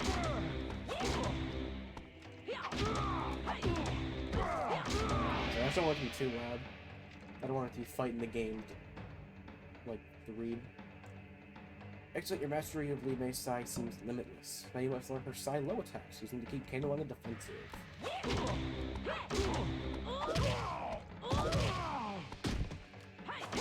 Like I said, man, you have to press it at the same time, so you won't get the move that you really want. I was pressing down A, but I was pressing down a little too quick, so the the A input was coming out by itself. Li Mei has the ability to impale her Sai into an opponent to drain its life force. This is a devastating tactic that can turn the duel to your advantage once launched, and your opponent Li Mei's Sai cannot be removed.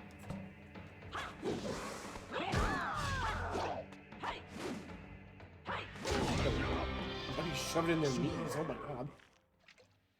I feel like that is actually more brutal than just The typical stabbing the blade into their stomach, just shoving them in their knees, Ace Ventura style.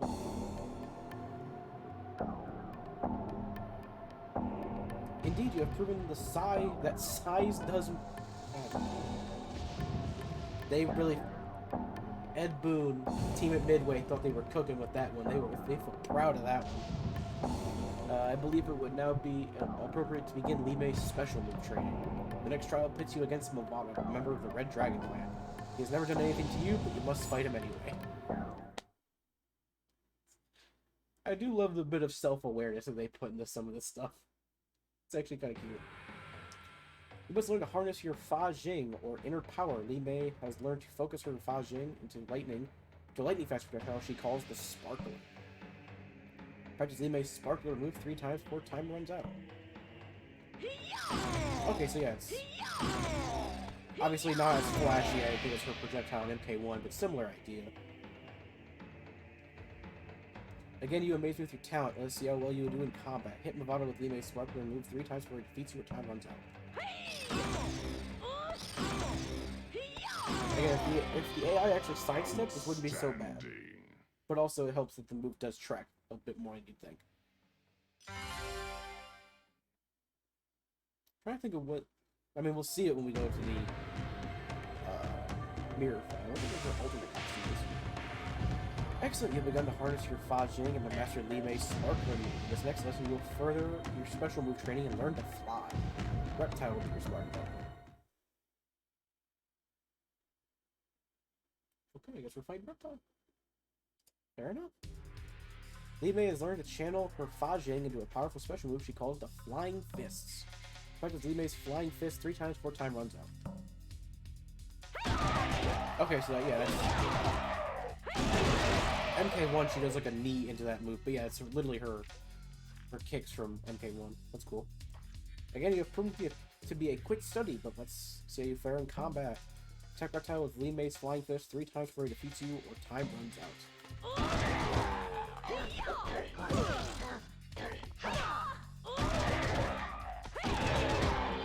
Cool. Well done. Thank you.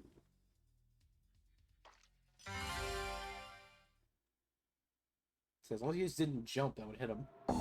The AI does not block in these trainings until you get to the mirror match. You indeed soared to new heights. Remember the Flying Fist well, for it will prove most useful in combat. Your next opponent will be the sorcerer Quan Chi, enslaver of your race. He and Shang Tsung have forced your people to build a palace fortress under threat of death. They have used Kano's loyal army to maintain their control over its construction.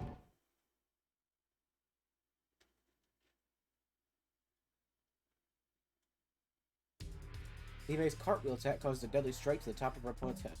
Practice Li Mei's cartwheel kick 3 times before time runs out. So yeah, this is like she only does this in the air in MK1. But yeah, it's like her aerial kick where she just does this kick but just downwards, send them back down. Once again, you impress me. Your skills are improving, but let's say you handle yourself against a moving opponent. Attack Quan Chi with Li Mei's cartwheel kick 3 times before it defeats you or time runs out. I don't want cooldown on those, which is actually interesting. A lot of other specials had really intense cooldown. Hers have like none. And I wonder if that's on purpose.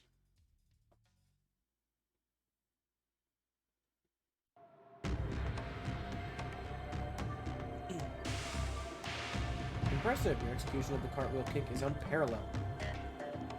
Quan Chi had seen Li Mei's fighting skills during the attack on her town and recognized her formidable warrior spirit. He greatly desired to transplant her soul into one of the Moabite soldiers and offered to release her people if she could win the Deadly Alliance tournament. The tournament was to be held in the palace. Once the construction was completed, Li Mei accepted the challenge to free her people. I like how it's always got to be a damn tournament. Even when it's just like the Deadly Alliance are clearly just trying to enslave out like Earthrealm. It's like, yeah, we still gotta do a tournament because that's just how we've always done it. Li Mei's clock kick causes a massive uppercut to her opponent. Practice the clock kick 3 times before time runs out. Oh, okay, so that's that kick I kept doing when I was trying to do like the down input. So I would walk forward then hit down. Interesting. Very impressive. The execution of your technique is improving, but let's see how well you handle yourself against Quan Chi in combat.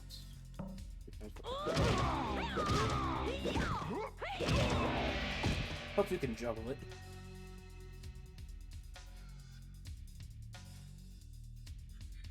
Now destroy Quan Chi with all of Li Mei's special attacks before he defeats you when time runs out.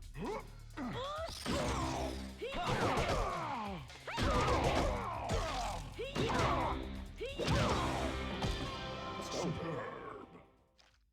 It's one of the first challenges it's actually for specials where it's like, okay, now do all the specials we just taught you.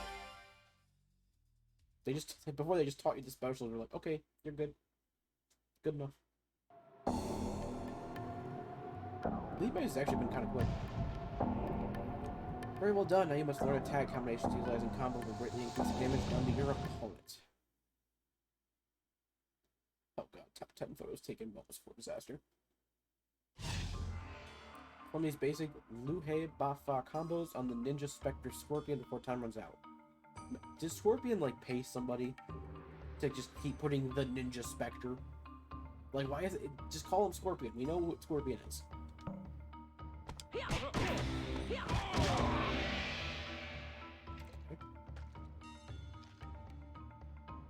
Very impressive. Your technique improves with each new lesson. Let's see how well you master these more complicated combos.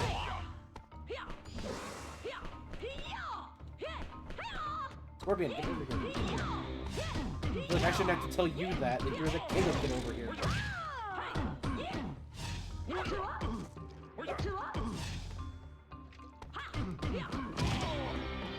Scorpion is the man who really tells you to get over here, and I'm having to tell him to get over here. Because he just won't come to me. Please. Get a lot of coins. I know, like, the characters in the crypt are pretty expensive, so it's actually good that you're getting a lot of coins here. I assume it's only logical we should have enough coins to get everyone after we're done with these set 12. Well done, you have proven yourself a master of Li Mei's basic combos. Now you must learn how to chain a combo from one style to another. More style branch stuff. Got unmasked Cyrax. Like, if it was like a normal head, it'd be fine. It's the fact it's just like it's like RoboCop style, human face and like a robotic head. It just looks weird. Try this style branch combo that starts with Li Mei's Liu He Ba Fa style and goes into Sai. It's very long startup. Interesting.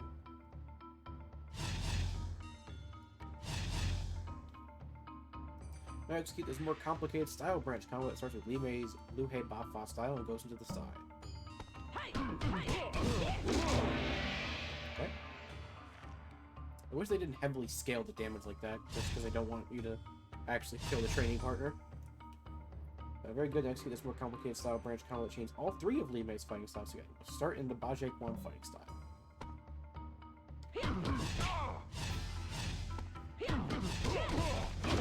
Nice. What happens if you do kill the sparring partner at that time?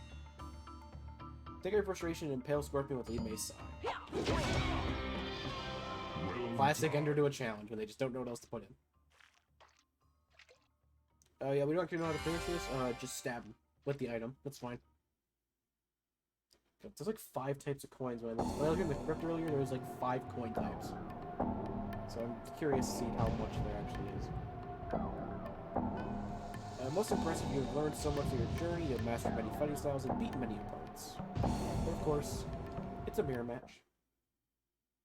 See what Li Mei's alternate looks like. Is it going to be an early 2000s female alternate? It sure is. It sure is.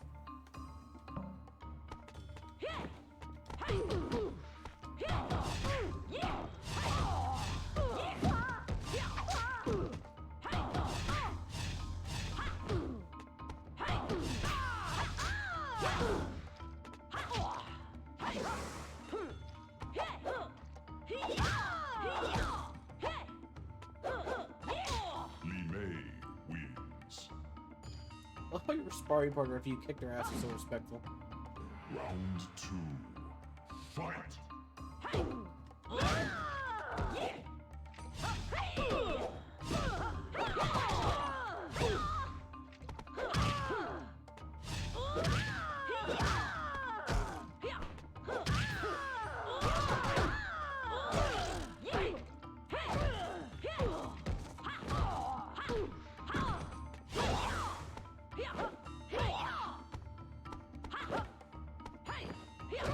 Ah, please.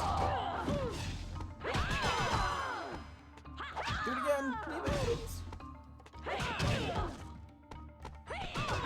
I'm gonna do the sparkler move and try to remember it.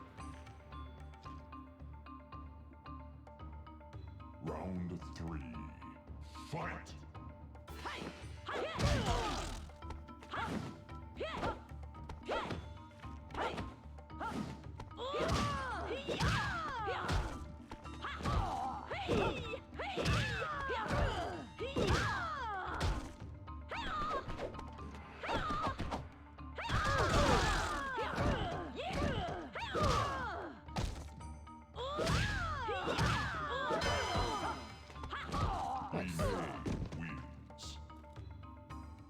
Remembering the basics. Excellent. Excellent. Yeah, the base did not take that long for a tutorial. Maybe the story just wasn't as long this time, but maybe her tutorial was easier. I don't know. That one was actually way shorter than the other ones. The other one took at least like 20-30 minutes. This one took only like 10. No offense. Can we get more of those? So we can actually get through all these. Although we're moving on to Scorpion, I already know his is gonna be long as shit.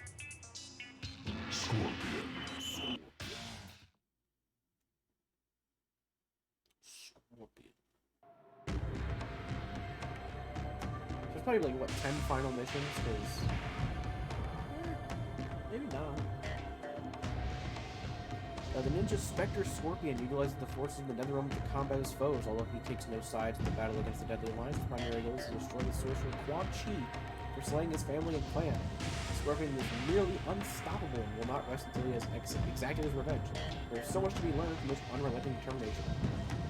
The first of Scorpion's styles we must learn is Hapkido. Fair enough. Let's learn that shit. Hapkido is a mix of both powerful and quick attacks. Try a few of these attacks against Scorpion's old nemesis Sub-Zero.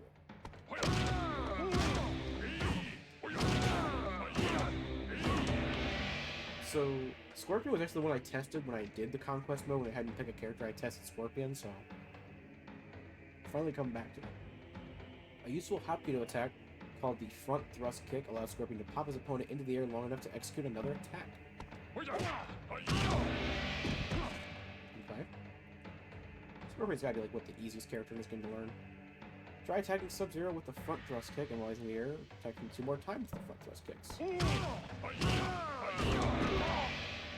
God, it only does 11 damage. That's the lowest out of all those pop-up combos we've seen so far. Excellent, you're learning quickly. Let's move on to the Hapkido low attacks and sweeps. These attacks keep your opponent on the defensive. Oh yeah, that... I remember when I did this before, that move has really weird hitbox. Excuse me?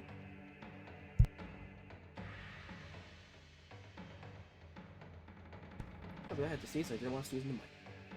While in the Hapkido fighting style, Scorpion can taunt his opponent. This move is not only intimidating, but also rejuvenates some of Scorpion's health. 2 successful taunts to regain full health.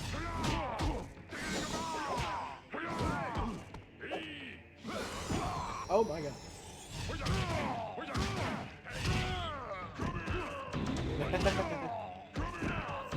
That's funny. Of course I had to put the voice line in there.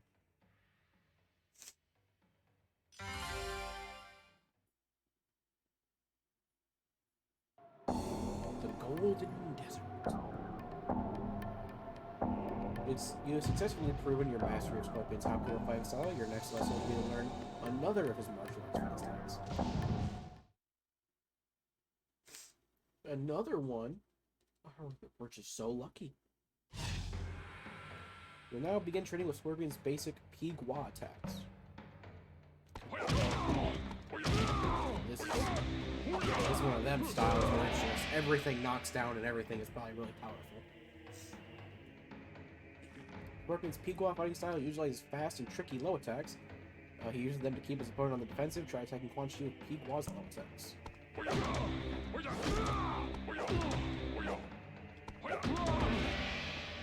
Sweeps. While using the Pi-Gua fighting style, Scorpion can shove a blocking opponent. Okay, same thing.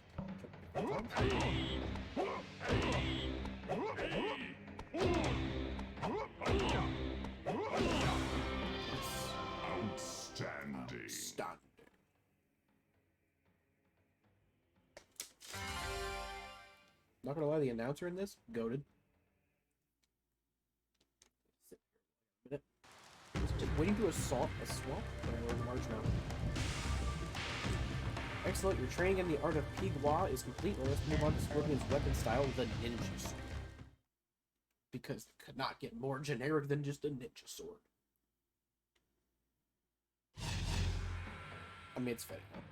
Scorpion's ninja sword fighting style utilizes speed and reach. Try attacking your opponent with Scorpion's ninja sword high attacks.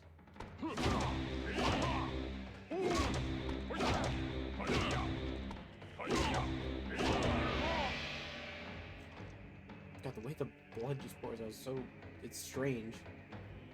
Very useful ninja sword attack is the Rising Slash. This move allows Scorpion to pop his opponent into the air long enough to execute another attack. You guys can have me do 3 of those in a row? Try attacking your opponent. Yep. Attack more times with the Rising Slash. Yep. There we go. I don't know if that was scale damage for the training or if that's the actual 8% damage is real. It can't be. Very impressive. Now you must learn a more strategic. The sidestep swing. This quick jump to the side followed by a sword slash is a very good chance of hitting an opponent while he is in the middle of an offensive attack. I see a sidestep swing 5 times successfully against your opponent. Hey, it's finally not just like a stab move. I like this better than all they just jab the weapon into him. This actually is a bit more unique and seems to have more offensive and possibly defensive purpose. Scorpion actually has a unique move. Shocker. He's one of the more bare-bones, like, basic characters, and he actually has a very unique weapon move. Very well done. Now you must learn attack combinations. Utilizing combos to greatly increase your damage on your opponent. Is this the fastest we've gone into a combos tutorial? Usually they wait until like 5 or 6 before we get to that. This feels like the quickest we've done this. Feels like we're speedrunning this now. You'll begin your lesson with the Hapkido basic combos.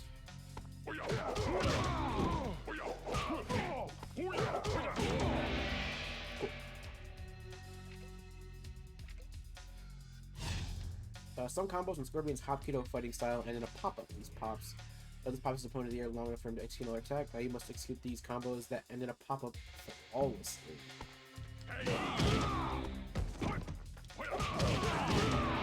Flawlessly, they say.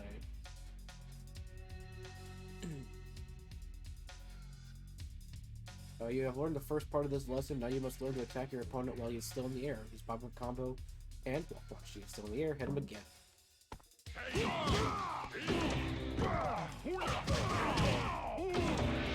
Cool. Got some easier to remember pop-up combos, but I'll still forget them. Scorpion also has a low combo that starts with a low hit and then sweep kicks his opponent. You may begin Scorpion's sweep combo. That's interesting. Again, why does Scorpion have some of the most sauce we've seen so far? In order to break free from dropping him a lock, Scorpion executed a Hapkido combo that pushed the 2 Oni away from him. He then chased after Quan Chi to prevent him from escaping another round. You must learn these combos as well.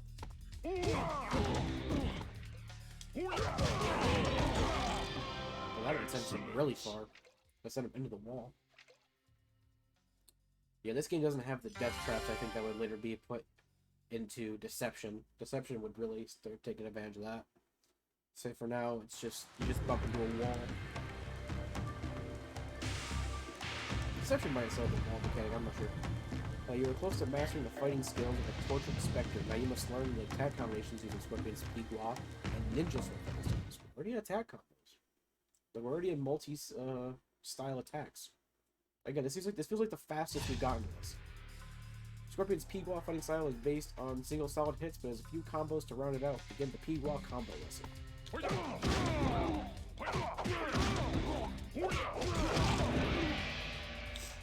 Okay. I am most proud of you. Thank you.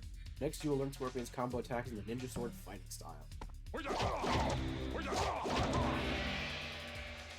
There's no way that was 21% just from that 2-hit string. You have learned basic Ninja Sword combos. Now you'll master some of the more advanced combo attacks.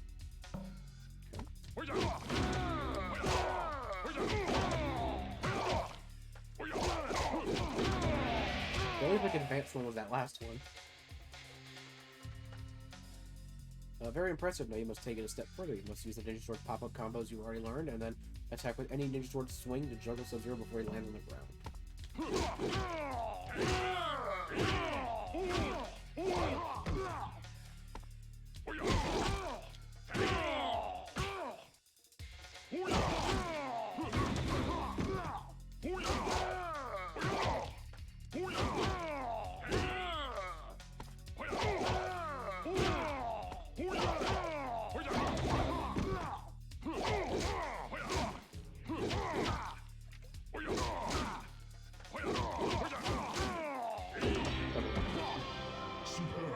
I was wondering why that wasn't working. I wasn't properly juggling him.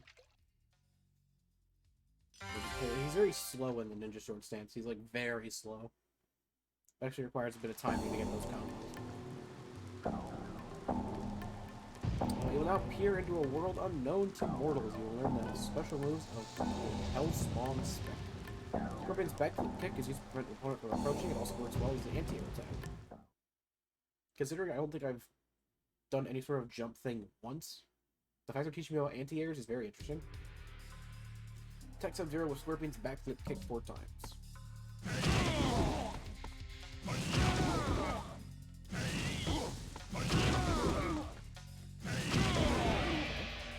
It's the same thing he's gonna move now.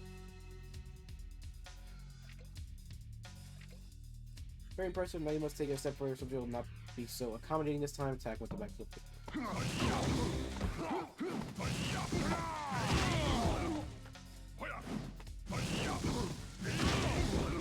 It might be a bit easier considering he's just walking up to me now. It's easier when he just walks up to me like that.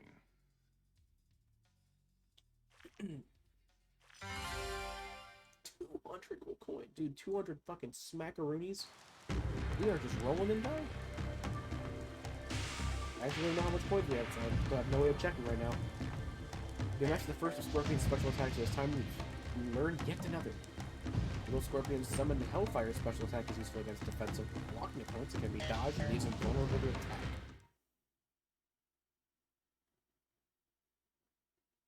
Fucking Kenshi, man. Melt Sub-Zero with Scorpion's summoned Hellfire attack.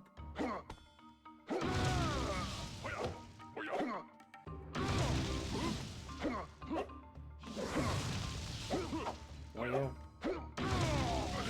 Why 6 times, man?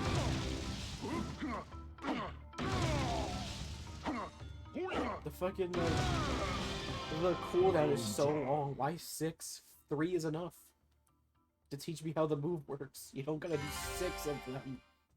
So it feels a little excessive. Oh, now we're at Forest. Watch for Scorpion's trademark attack, the Spear. Scorpion can hurl a rope spear across the arena to impale his opponent and pull him closer for a free, unblockable hit. The hit can be whatever attack he chooses, but it is most effective when it is the first strike in a combo.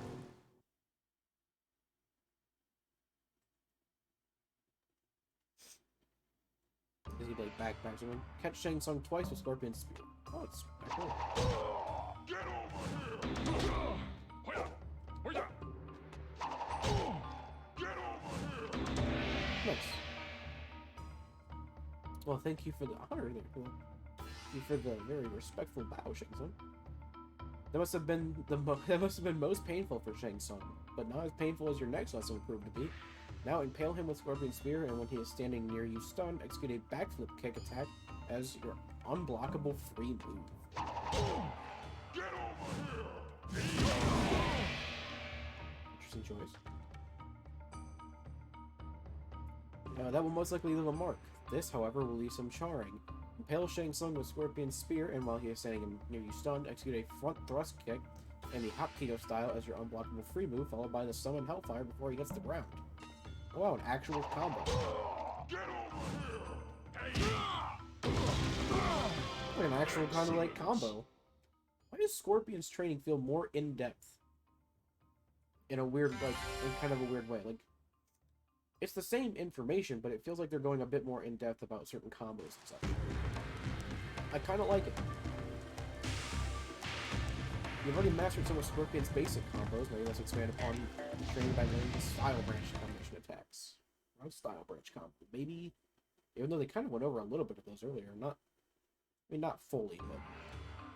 First, you'll learn a Style Branch combo that begins with Scorpion's Hapkido style and then goes into Pigua style.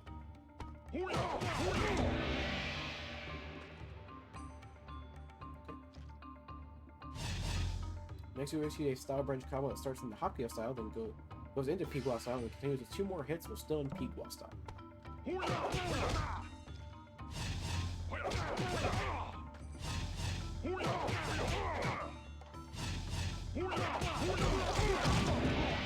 gotta slow it down just a little bit. Like, obviously spamming can help, but you gotta slow it down a little bit with some of these attacks. I'll try the same branch combo starting from the Hapkido style, going to the Pigua style, and then continuing with 2 more hits, ending in the Ridge Hand High Chop move in the Pigua style. Cool.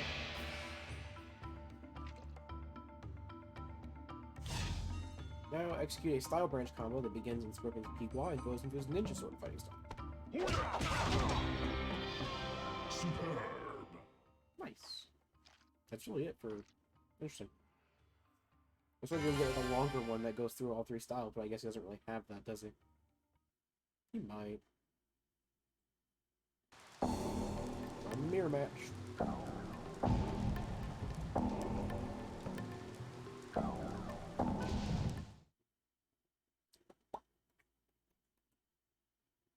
So I think Quan Chi's the only one so far. Round That is mirror match of lore.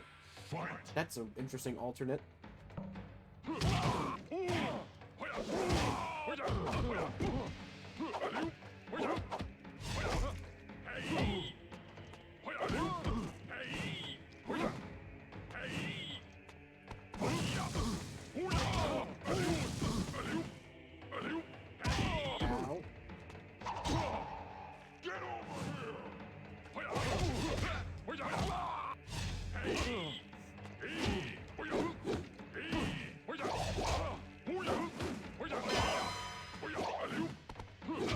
Scorpion wins.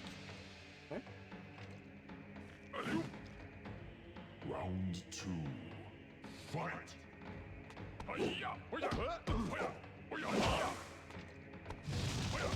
Oh well, you can really whiff that, huh?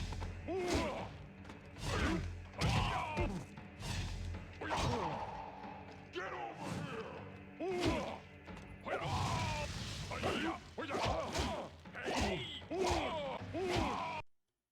Oh!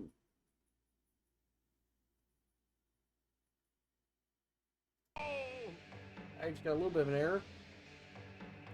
Oh, we might have to restart the totally legal copy. Hang on. Give me 1 second.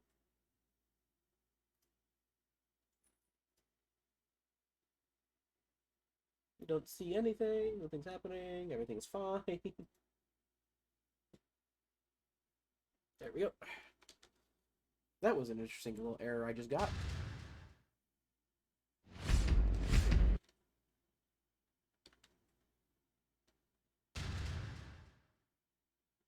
Let's hope that's... I assume that's saving where we're at. If it didn't, I'm gonna cry. We have to do okay. So you have to do all 10 missions at once, huh? That's interesting. Alright, that's fine. We can reduce Scorpions. We can skip to the lure this time. That's fine. Let's go ahead and skip through. That's a shame, though. So you have to do all 10 missions at once. I guess I kind of get it. But...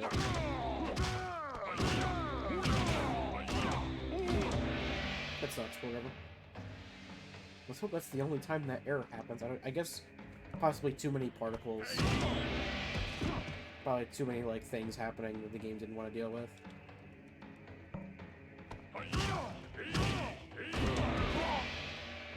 Because we were kind of, like, really using a lot of that shit. Then I think the flaming skull on Scorpion's face was not helping.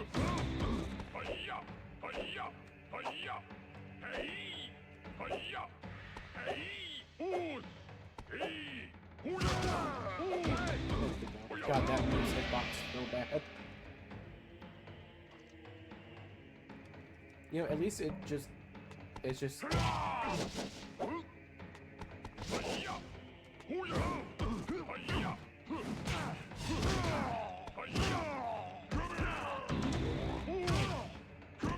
least it's just Scorpions we have to redo. I'm fine with that. At least his, like, lessons aren't that bad. And we don't have to redo all of them. I should figure though, because usually it saves after we finish the 10th mission. Guess I got a break from reading for a minute here. That's nice.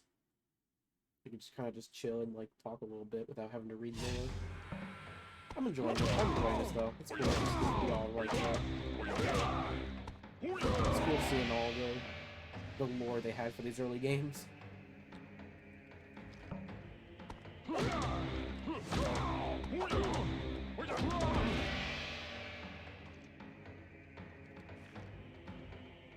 Yada, blah, blah, blah.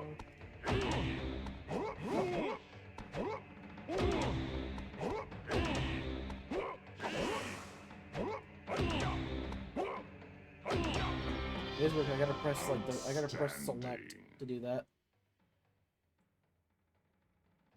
That's where I set my Z button. I was like hoping, please let the Z button not. I was like, please let the Z button not be something super like specific that I'm gonna need it for like for combos. Thankfully, it's just like a little special move, and like for this game, I think later games it's just grabs. So I'm fine with that.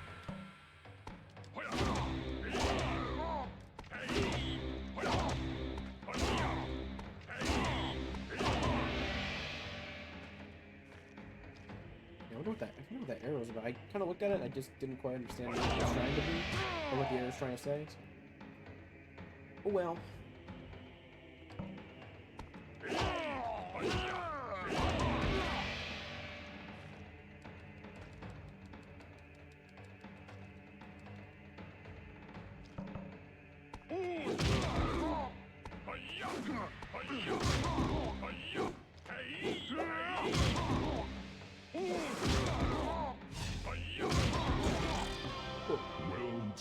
Yeah, like it might just be like a particle thing, like combine the flaming skull, the fact that we were using that Hellfire move a lot,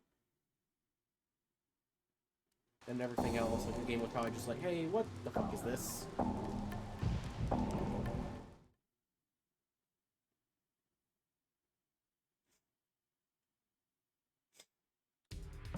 Or if it's just like a combo thing, at least we now know like the limit this game has, at least for emulation right now. I mean, totally legit copies.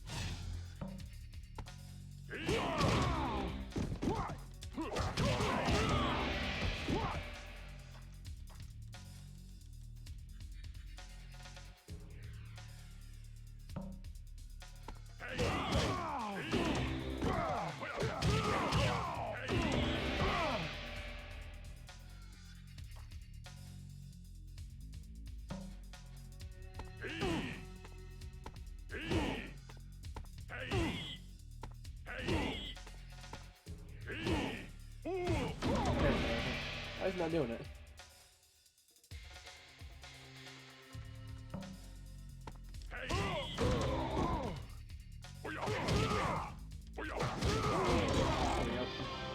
Excellent. Excellent. Excellent. Indeed. Excellent. I wonder if our coin saves. It'd be kind of funny if they did. I doubt they did, though. It probably just reasons if we just didn't do these 10 missions. Which would make sense. It's only fair. Turn my mic audio a little bit.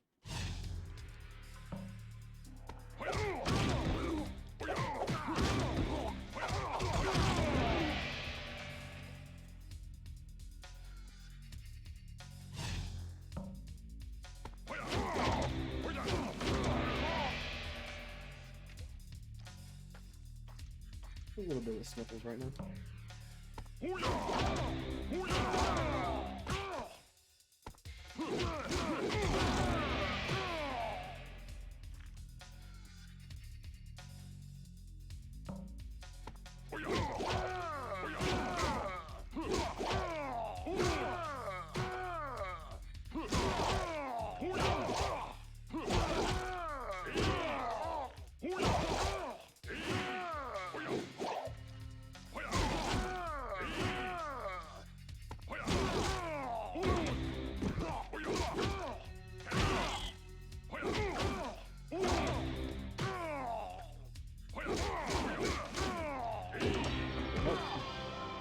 had to remember how I did that one before.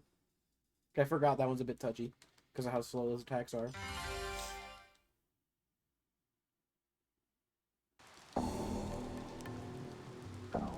Take a quick look at this though.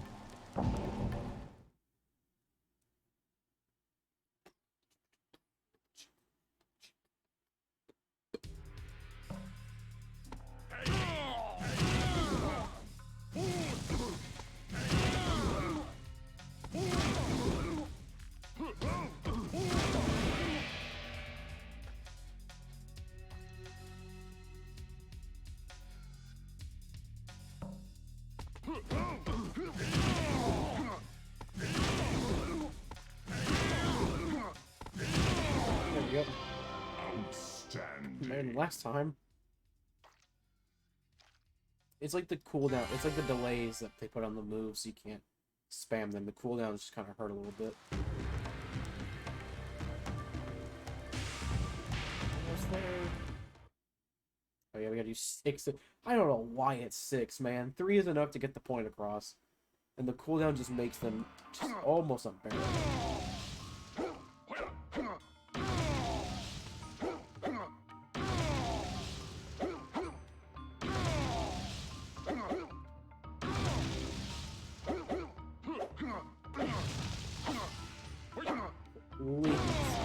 He jumped just like a frame away.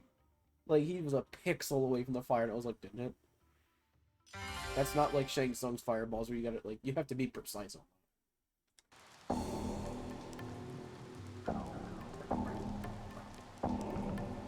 We got the spear. Ugh. Ugh. Just a little bit. Get over here! Get over here! Get over here!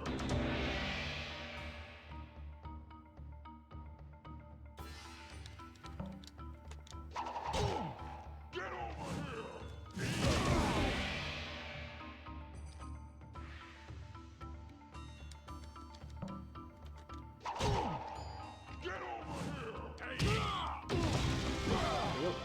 Excellent. Excellent. I wonder what determines if you get, like, what he says, and I wonder if it affects the reward at all at the end. Like, if how fast you do it and how effective you do it means anything. Maybe. I don't know. 'Cause I feel like I fucked ones up for a bit, and he still said excellent. I still got, like, a really high reward, so I don't know. Maybe it just means nothing.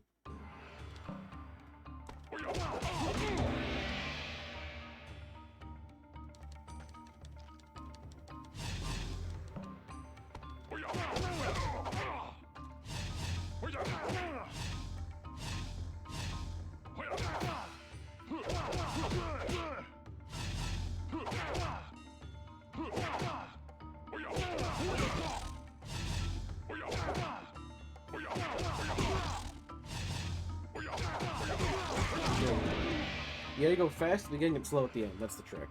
Fast at the beginning, slow at the end.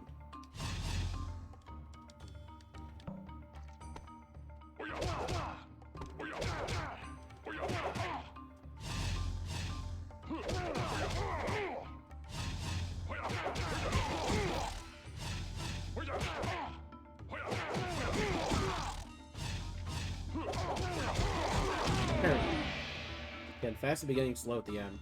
Not that slow, but like you gotta slow down your hitting just a little bit.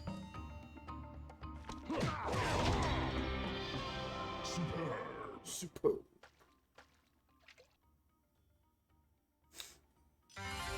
I'm sure everyone's done that pose except for Bo Raicho so far. Could be wrong though.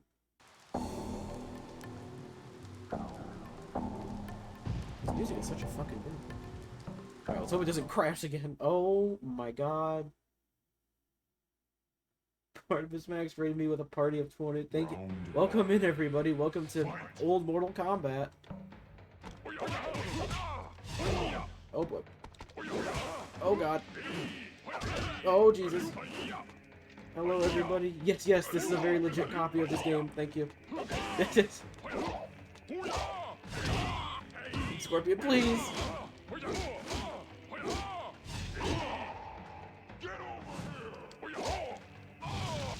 gotta remember, don't use fire too much, that causes a crash. Thank you everyone for stopping in, all 21 of you. Thank you very much for stopping in. I hope you enjoy this very janky game.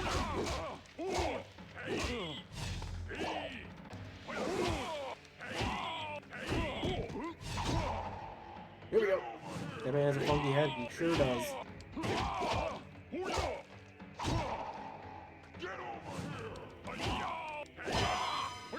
There we go. I'm starting to get some combos.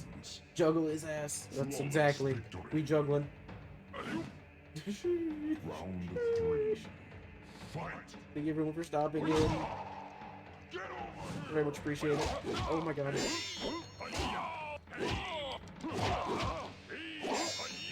Oh, he did the same shit to me. Oh, he blocked it. He did not just do that same thing to me. Oh, I'm supposed to do the BS. It crashed again! No! No! Please don't. No! No! No! I have to do it all over again. No! Oh, all of Dolphin crashed. Oh no! I mean, my totally legit GameCube just crashed. Oh, please. Oh, please, no. No! Don't tell me I can't do Scorpions.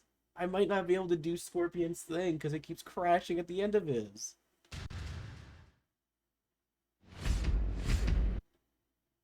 Hey, there he is. Say, please, Streamlabs. Yeah, I might not be able to do Scorpion's, like, thing. Because it literally that's the second time. I was trying not to do anything. I need to find a way to, like, beat it fast enough. I have to, like, somehow beat that fast enough. Oh, we got a how are we doing on the crit, by the way? I need to check the crit. It's not a time thing, because I was able to do everyone else's just fine. Scorpions is just really buggy. Oh my god, there's so many. Oh my god. We have a lot of coins. We're missing some silver ones, it looks like. It's definitely a blast from the past. Yeah, this is...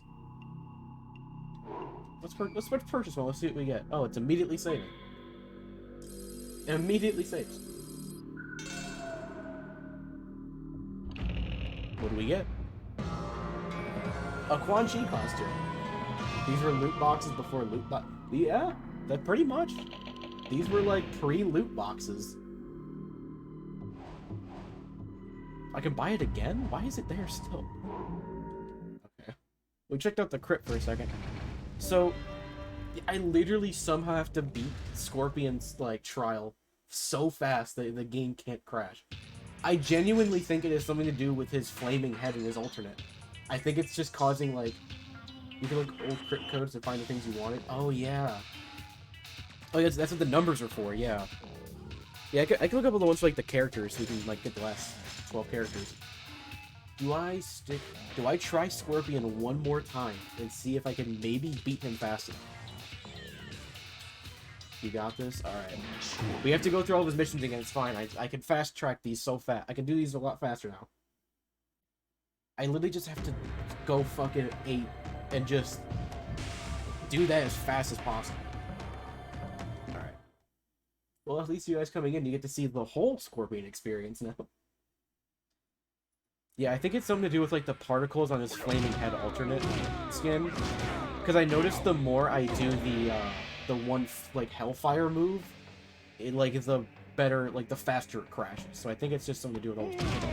It doesn't like all those particles. So I gotta, like, be careful. We can probably just get by not even using any of his specials. Because I think his specials could also cause an issue there. But it's weird that no one else has this problem. Like, everyone before, Bo Raicho, Li Mei, Quan Chi, Shang Tsung, like, everyone did not have this issue. So I wonder why it's now crashing.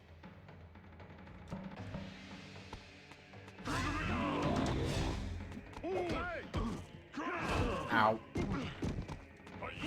Please. Sub-Zero. I hate those words, like, you can, yeah, just taunt, but the enemy's gonna kick your ass if you do. Alright. We got this. we're not, like, timed on this part, but I just want to get through this as fast as possible, but we get to that mirror match, we absolutely are timed. I wonder if it's possible, like, if I leave the thing, can I like, save it so I don't have to do this again every time. So funny how respectful the avatars are with each other in this game. Oh, yeah. Especially, yeah, we're literally against Quan Chi, one of the main villains, and it's like, nah, bro, you're cool. Yeah, I want to, like, check if leaving Conquest... Like, I should probably check and see if that's something I want to do. Yeah, sometimes I just do a grab. I don't know. I'll have to check to see if we leave Conquest and save what mission we're at with this character. Considering how nasty they are in earlier games. Oh, yeah. I guess, yeah, because technically you're sparring with them. Which makes more sense when it's a good guy versus a good guy. When it's like Scorpion versus Quan Chi, who are mortal enemies. It's a little weirder to see respect. Alright. Like, I got 2 rounds and we almost had the 3rd round and then it crashed. So I think I can do it fast enough. I just gotta, like, fucking unleash the beast. I gotta do that.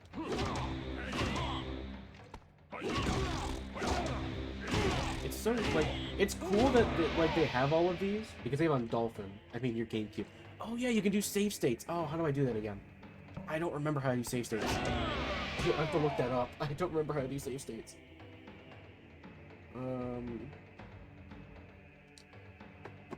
File save states. Okay. Here, I'll do this, and while we're in the menu, pause real quick. Hey, hang on, let me. We'll finish this, and while we're in the menu waiting for like the next challenge, we'll do that. So 0, please. Walk toward me, thank you.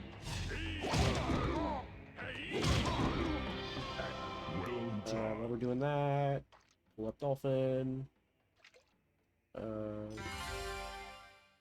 File. What? I don't see save states. Oh my god. It said file save states. I don't see it. Oh, it'd be tools? Option. I'm sorry. Oh, here we go. Save state. Save state to file. Yes.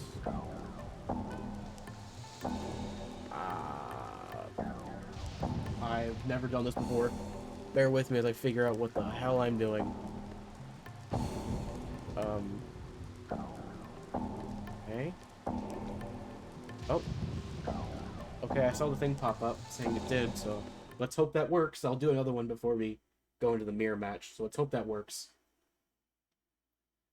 I've only used Dolphin a few times. So I'm not too well versed in its mechanics. I just use it to play game. I haven't really had a problem with. I mean your legit. Oh yeah, my legit GameCube that I'm playing with an Xbox controller. I mean a GameCube controller. It's just shaped a little different.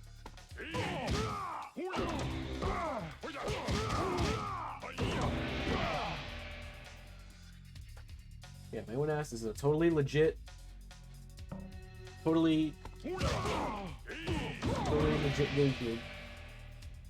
Totally legit copy of this game. I don't even want to talk about how many times I had to download a file just to be like, yeah, this file doesn't work. I had to actually like search for like the files for these games. Like, you think they'd be so readily available, but half the sites that had like the download did not work. It was really weird. I wish they just made it easier to play these games. I really do. I understand how tough it can be for that, but just put these on Steam or something, man. I would have gladly paid for these. Just to play them, like, 'cause I never got to. I don't know why they make old games so hard to play nowadays. Yep.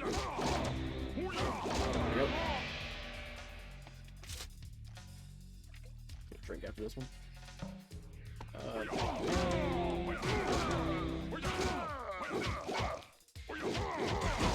Yep.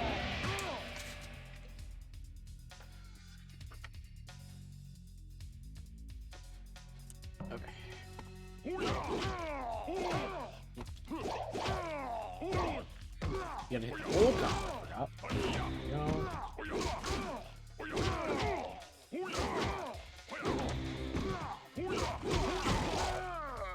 There we go. Oh, so much like jam in this game. Yeah, it looks weird when it's like is pouring. It doesn't look great. It does not look great. All right, what challenge are we on? 6. Okay. Yeah, we're on like the little dialogue thing before the last mission. I will make a save state and hope that it works. Because again, I have no idea if it'll work. If it doesn't, we'll just have to skip Scorpion. But we'll have like the gist. You know. We basically did Scorpion's thing. It's just we won't get the last little bit, I guess. Please get up faster, Sub-Zero. I like how it's like, oh, the AI won't let you get this off quite as easy. This is the first time he's fought back. Usually he just runs around. This is the first time he's actually fought back against me. Outstanding. It is cool to see, like, moves in this game that were then moved into, like, the newer games. Like Sub-Zero himself doesn't have that slide move, but when he became, like, a robot in MK9, he actually got that, like, dive kick slide. So it's cool to see, like, them using these moves still. I was pointing out, like, with Lee May, a lot of her moves definitely take inspiration from here, from, like, Mortal Kombat 1.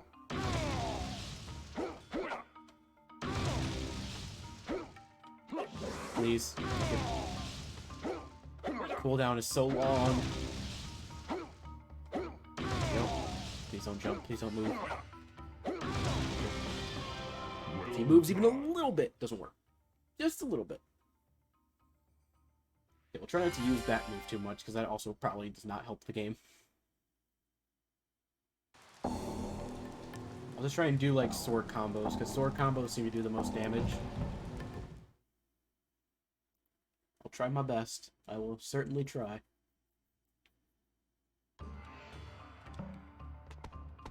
Yep.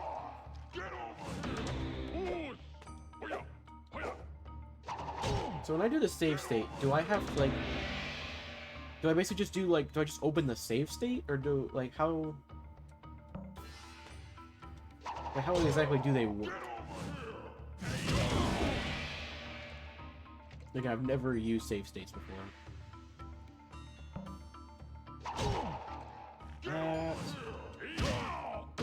Really? Basically save and you can load from that exact moment. Okay.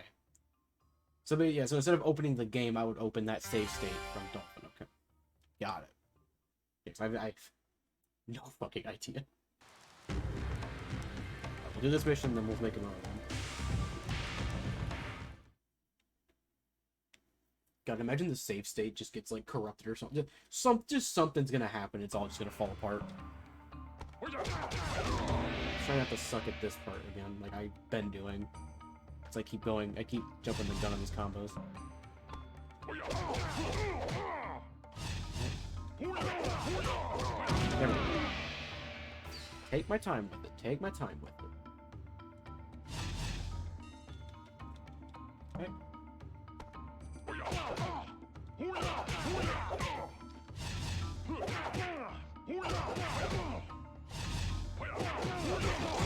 Oh, come on, that was... There we go. God, this timing is so weird on that.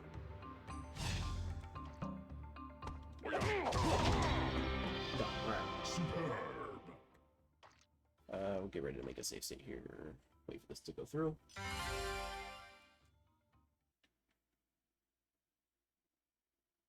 Okay. So, save state.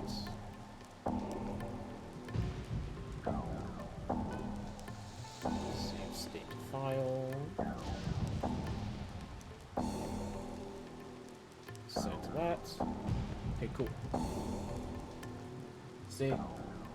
Save state done. Try our best to do this as fast as possible. If not, we do have a backup here. We have the backup.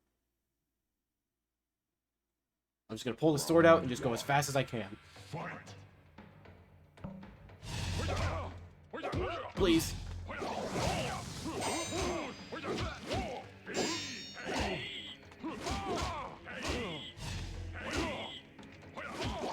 Just keep doing it. Just keep doing it. I don't care if it's cheesy. I don't care if it's boring. I'm just gonna keep doing it. We gotta beat him. His stupid flaming skull is breaking the game. His damn flaming skull is just breaking the game and how it works. Oh, you motherfucker. Not you doing that. Ow. Come here. I don't want to even use the spear because I feel like it's gonna break. Yes, keep falling for it. Ow, ow. Okay. We have two. Please. Please. Round 3. Fight!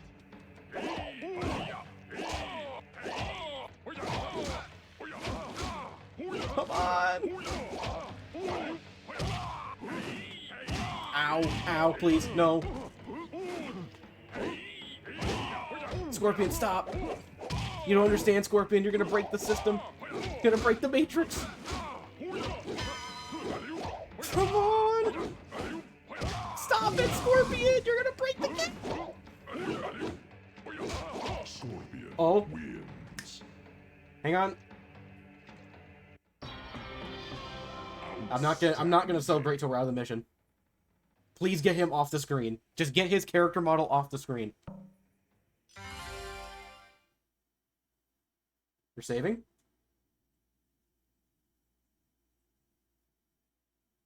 Let's fucking go! Go! Fuck you, Dolphin. You're not breaking this. Let's fucking go, dude. I'm kind of kicking my own ass. Yeah, exactly. Whew, we can move on. Hey man, the save state, we didn't have to use it, but it gave me a form of confidence that I was like, I can do this. Let's go, dude.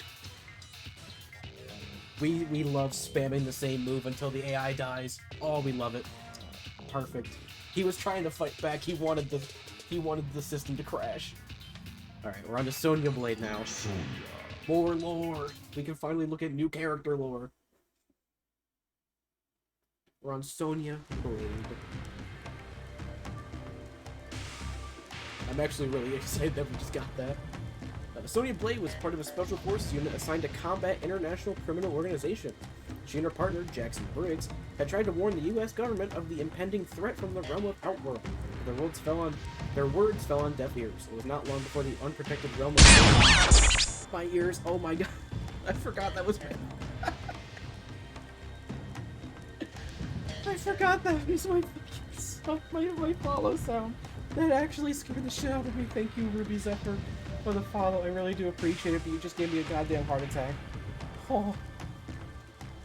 I was so into reading that I was not ready for that. Oh. Thank you so much for the follow. I really do appreciate it. Thank you. I closed him up. It was not long before the unprotected realm of Earth fell under invasion from the Emperor of Outworld, Shao Kahn. Kenpo is a Western variation of Japanese karate. It was originally introduced to the Hawaiian Islands as Kenpo Jujutsu and was later adapted to what is now called Kenpo or Kenpo Karate. Real life lore, let's go! Jackson Briggs! Hell yeah. Jax is in this game, but we gotta unlock him. Practice Sonya's basic Kenpo high attacks as her special forces partner, Jax. God, it just feels nice to be playing a different character, not gonna lie. That was a weird kick. It's a side switch, too. Alright, Jax, let's go. One of Sonya's attacks that you just learned, the Rising Axe Kick, can pop an opponent into the air long enough to execute another attack. Juggle Jax in the air with 3 Rising Axe Kicks. Oh, we're just spamming. Okay, never mind.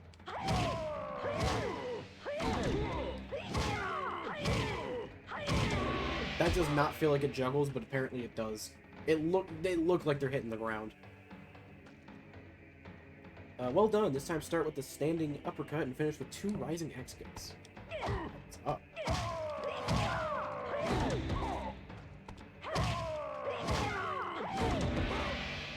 fucking hot. Yeah. That was a more bouncing than juggling. Yeah. That's a lot with this game. Excellent. Now learn Sonia's Kempo low attacks. Again, these. Okay, that looked like a low. That did not. That did not look like a low.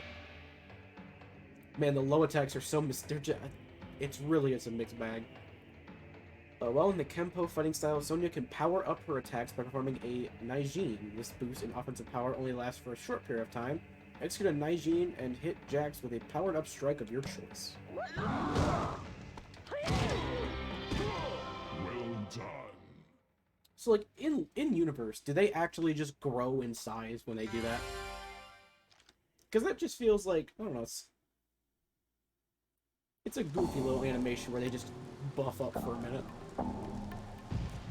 During Shao Kahn's invasion of Earthrealm, Sonya faced off with a black dragon member known as Kano. Atop a high building, she had dealt with Kano before, and she was intent on making this encounter the last. After Kano had dealt her a devastating blow, she feinted defeat to draw Kano in. When he was in position, she hurled him over the side of the building. To the street below, she later reported Kano's death to the Special Forces.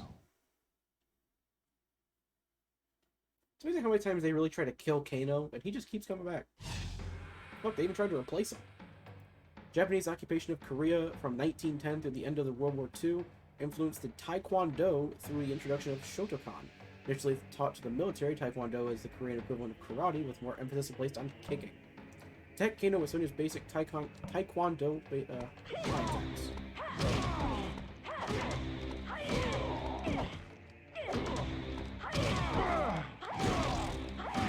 I really did not expect to get essentially a history lesson when I started playing this game, but I'm not too upset with it.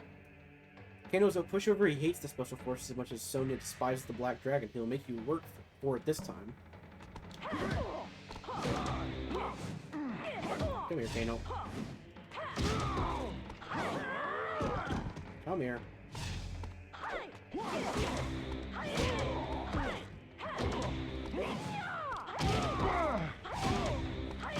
Yep. So a little disturbing fact, that thing around Kano's neck is actually a lock of Sonya's hair. I don't know if we'll find it out in his lore when we get to it, but it's fucking weird. Famous learn Sonya's Taekwondo low attacks. What the hell? I only hit one button, she did 3 things. Is that really what that move is? Kano was caught off guard that time. He knows you will be attacking low and will be ready for you. Attack him once again with Sonya's Taekwondo low attack. Okay. Thank you, Kano. Okay, that is just a 3-hit low. That just a 1-button thing. That's interesting. During her fight with Kano, Sonya had turned his attack against him by forming a reversal. This move allowed her to catch Kano's attacking limb and counter with her own move. Oh, okay, it's this again. Yeah, it's just the parries again. Oh, I'll do 2 that time. I'll take that over 3 that they have me do every other time. The reversals do not feel practical in this game. Because you have to essentially predict the move is coming, which, I mean, I guess if you're good at reading that. After Shao Kahn had been defeated, Sonya and Jax discovered the cyborg ninja Cyrax immobilized, caught in an instructional loop. They brought him into the Special Forces tech labs and restored his humanity. To show his gratification for releasing him from a digital nightmare, Cyrax pledged his services to the Special Forces and currently reports to the Outworld Investigation Agency. A lot of reading. My speaking is in the toilet right now. It is... oh boy.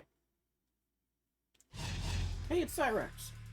Kali sticks is a martial art of the Philippines. The jungle environment on the islands has naturally led to the development of fighting techniques which utilize sticks and/or long knives. After Sonya's Kali stick, high attacks with Agent Cyrax.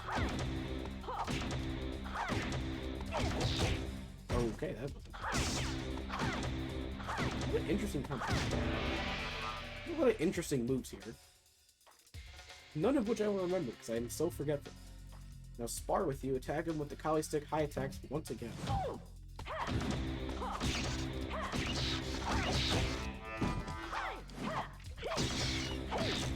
Sorry, Cyrax.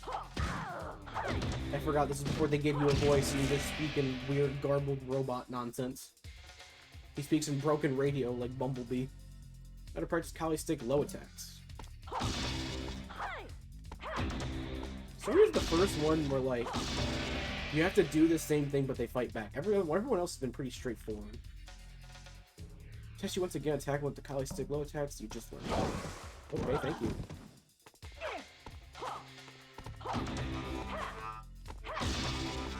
Cyrax, what are you saying, my man? Again, I'm just hearing robot sound.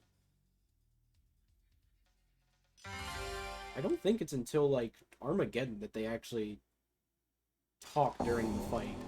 Like, obviously, like, in cutscenes they talk, but not really in gameplay. And the rogue swordsman Kenshi joined the Special Forces Outworld Investigation Agency. That's powerful. His first assignment was to locate the missing agent Cyrax, who had been reported missing in Outworld. The missing agent was reported missing? No way.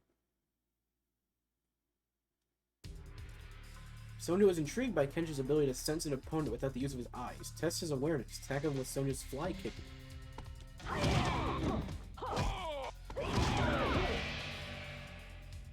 So we really said, wow, you're really blind. Are you actually blind? You can really see him coming? Hey, duck this. Excellent, this time Kenshi will test your ability to use that move in combat.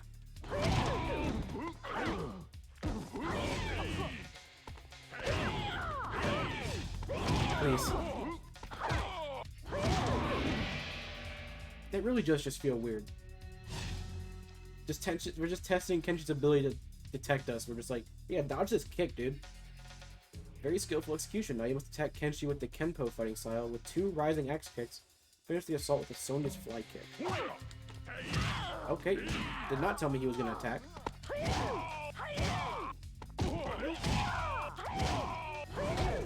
Oh, that is kind of a tight combo, actually. Yeah, that's kind of a tight one. Outstanding.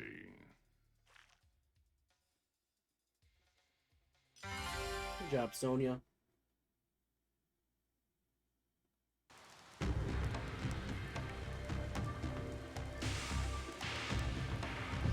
While on assignment demolishing ancient inner realm portals in the east, Sonya received a distressing message from Jax that the Outer World Investigation Agency had been completely destroyed by an accomplice of Shang Tsung and Quan Chi. A new threat from Outworld was imminent, but without the inner realm portals, Jax and Sonya had no means to prevent the attack. Who is the new threat? Who is the new one? We have the old threat. Unless the warrior Sonya and Jax can find a way to travel to Outworld, they can kiss Earthrealm goodbye.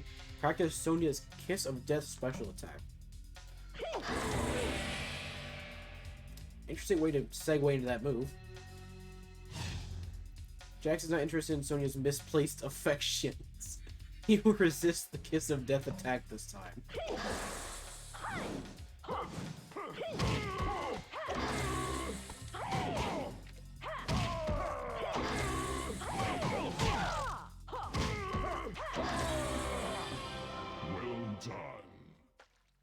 Such a weird segue to try and explain that move. I guess I get it, but it's still weird. I want to know like who we're playing as this mode. Sonya was visited by the God of Thunder, Raiden. He asked for her aid in the coming fight against the Deadly Alliance. Sonya agreed to join her old friend and ally. She expressed concern that all inner realm portals on Earth were now destroyed. Raiden instructed her to meet with the other heroes on the old island fortress in the Lost Sea, where he would address this issue. Man, they really just like showing us how Kenshi went blind, huh?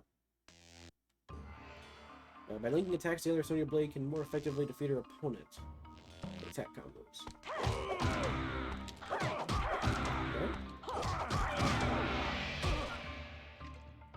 Yeah, fuck you, Raiden. You just showed up and are offering help, but fuck you. If the real test, you will spar with Under God using the Kenpo attack combinations you just learned.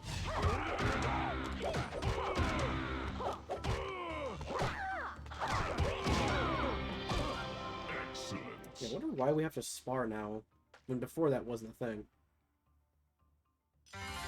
Before we didn't have to spar. They just told us the combos. It's like a minor inconvenience. Sonya arrived on Shang Tsung's abandoned island fortress and was greeted by one of her allies against evil, Kung Lao. He seemed depressed, but would not offer an explanation. The two of them sparred on the beach to pass the time as they waited for the other warriors that Raiden would have contacted. Kung Lao's probably depressed because fucking Liu Kang got murdered. His best friend died. I wonder why he's depressed. Character Sonya's Taekwondo attack combination with Kung Lao.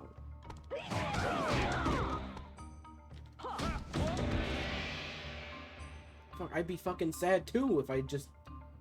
The fucking sorcerer replicated me and killed my friend. Kung Lao now practices fighting styles with you. Use the attack combination you just learned.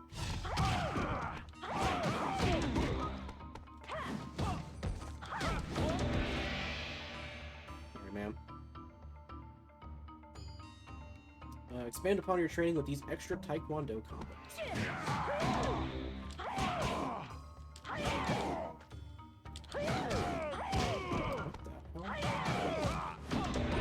Okay, you have to put a big gap between the first and second input. Interesting.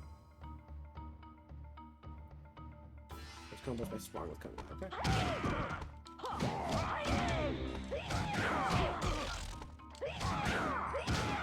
It's so weird.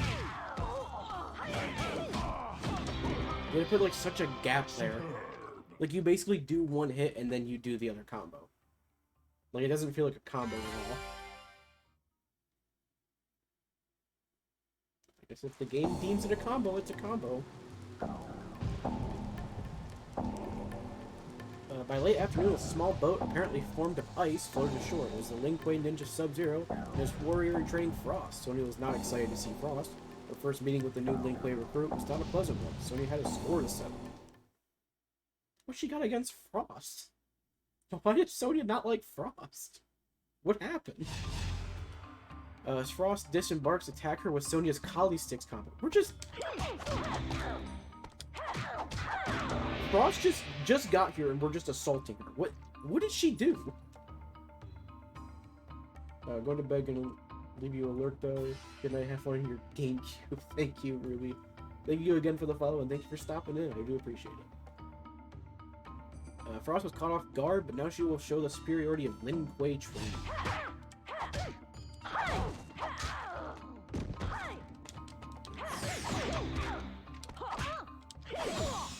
Such a weird, like, why are we fighting Frost?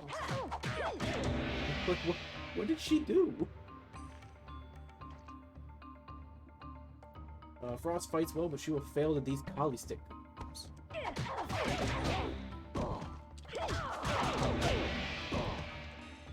Those felt like the same combo, essentially.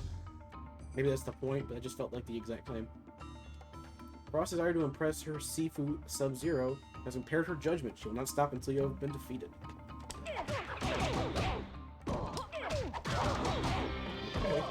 Outstanding. Poor Frost. I still don't get that, but sure.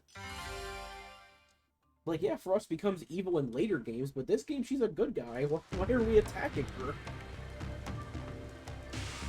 Sonya woke up and chose violence. By nightfall, the remaining Earthrealm warriors had arrived. Raiden then appeared and transported the heroes to a celestial portal to Outworld. To earn the right to pass into Outworld, each warrior had defeated a representation of his or her worst adversary. Sonya had thought it would be Frost, but to her surprise, it was a stranger with an image of Red Dragon on his back. Oh, it's Movado. Why is Movado her, like, worst adversary? Yeah, what the fuck? To beat the stranger with Sonya's style branch combos, attack combinations give Sonya added combative effectiveness by linking moves from different styles together. Then starts in Taekwondo and goes into Kali Sticks.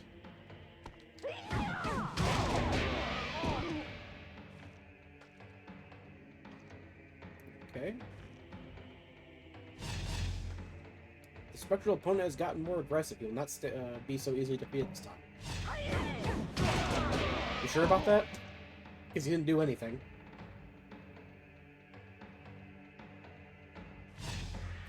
You must adjust your technique and perform a different, more powerful style branch combo. This one starts in the Kempo style, goes into Taekwondo, finishes with the Kali Sticks.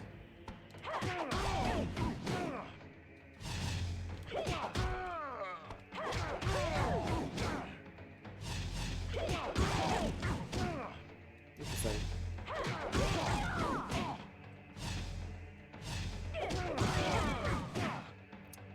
is that? Why is that not working? I am like spamming the left bumper. Or left trigger, sorry. So weird.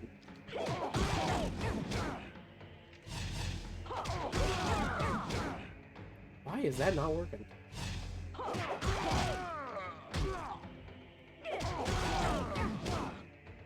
What is the timing on this? What the hell?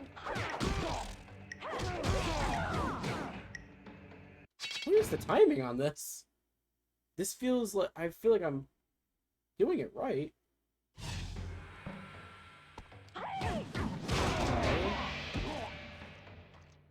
It also seems like it's doing that, like, back one, which is not what I'm doing. Like,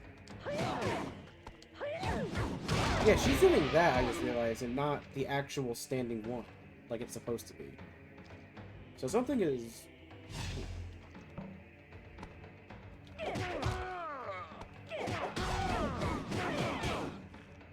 Oh, wait, okay, that was...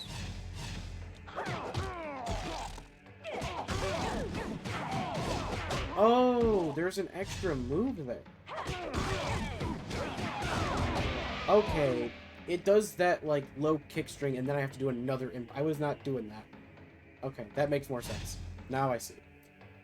Attack is confused from a serious opponent, but he has adapted and will be quite challenged this time. Ah, okay. There we go. I was wondering why that wasn't working, yeah. There's like an extra input I have to do on that. Wasn't too bad, I guess. Alright, now we gotta do this, the Sonya mirror match. Yep.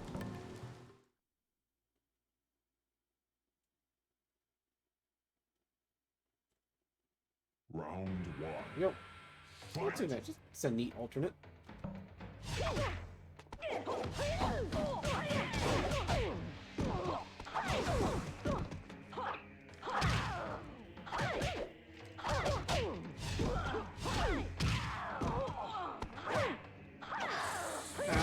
No.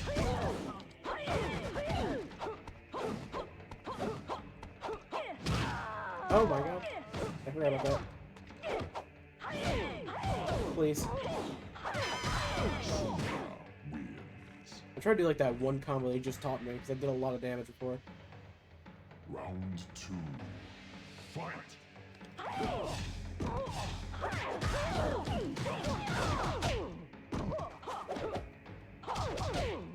There's actually so much damage.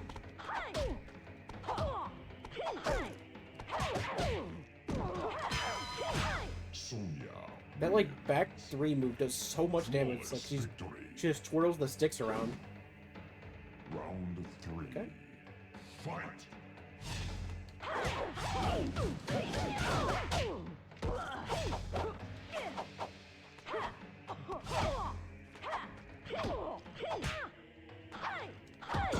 Ow.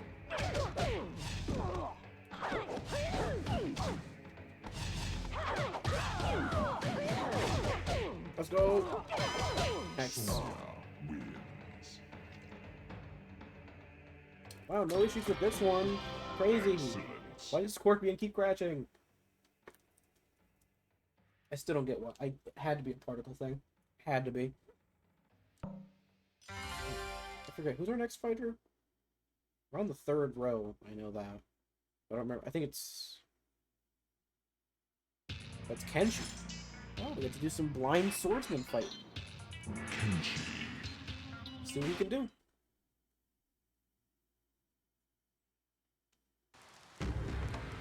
Oh, dude, nice. Nice.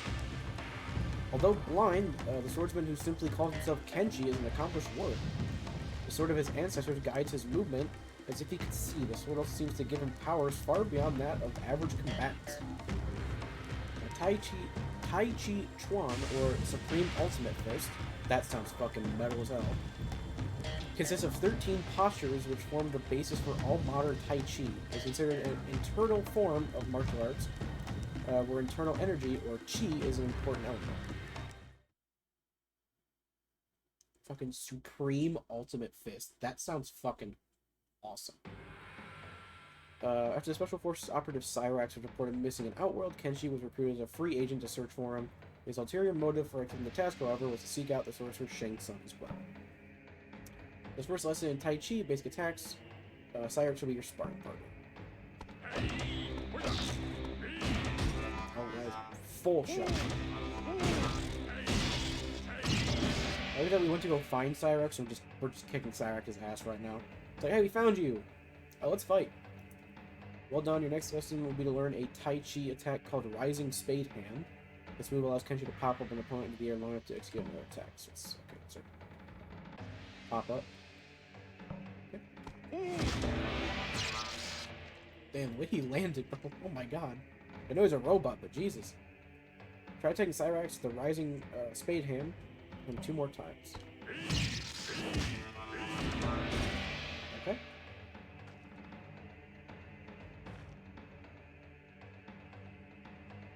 Excellent, you are learning quickly. Let us move on to Tai Chi low attacks. Attacks are quite effective, however they do not have much reach.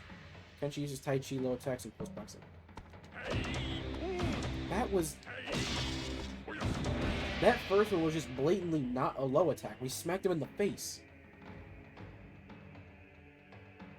While in Tai Chi fighting style, Kenshi can taunt his opponent. This move is not only intimidating, but also rejuvenates some of Kenshi's health. Wow, that is a long fucking taunt. Ow.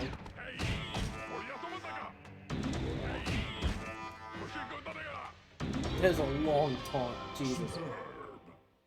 Was the other one we did that long? I don't remember. Scorpion's wasn't. Good God.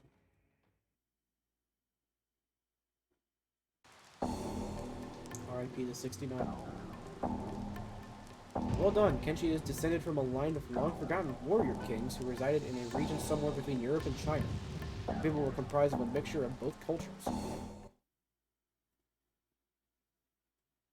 The lore, dude. The lore. The next lesson will encompass the base of Kenshi's Sansho fighting style.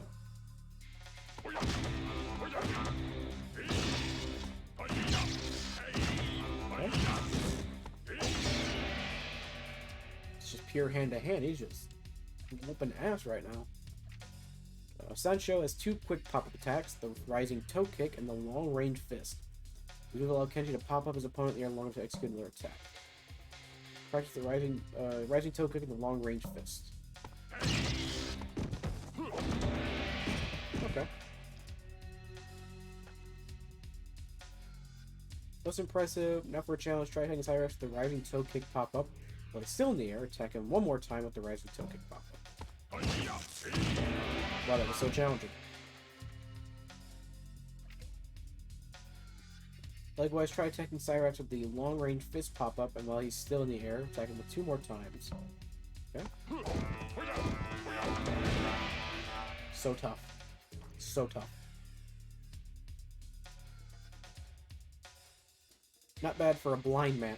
Wow, really? Alright, fuck you, game. Let us move on to Sansho low attacks. Like Tai Chi, attacks are also lacking reach. I was say, if that was the low, I was gonna be so... I was about ready to call so much bullshit on the game. If that, like, push he did was the low, I was like, what? Well, in Sansho fighting style, Kenshi can power himself up by pouring a Naijin. A Naijin gives added power to his attacks for a short period of time. Without getting hit by Cyrax, I can power up attack on.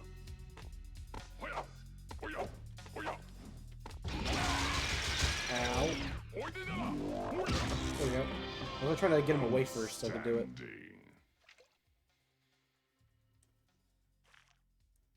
The AI does not give a shit. It will not let you get those things off. Unless you, like, push him away first. Sea of Ice. Oh, different regions here. You have mastered Kenshi's unarmed fighting styles, but now you must learn why he is referred to as the Sword Saint. Is he? For many years, Kenshi roamed the east, challenging the master swordsman of that region to sword duels, who desired to become the greatest swordsman in the world, and slew many great warriors to prove his superiority. He challenged Master Bo Raicho of Outworld with Kenshi's katana fighting style, so he may learn to be the best. When did he get that nickname? We've never noticed that before. He's just the blind sword. The katana is the traditional Japanese longsword used by the samurai. Modern martial art forms still in existence today are broadly referred to as Kenjutsu, Kendo, and Iaido. Kenshi's technique has both reach and above average speed. Attack Master Borai Kenshi's katana high attacks.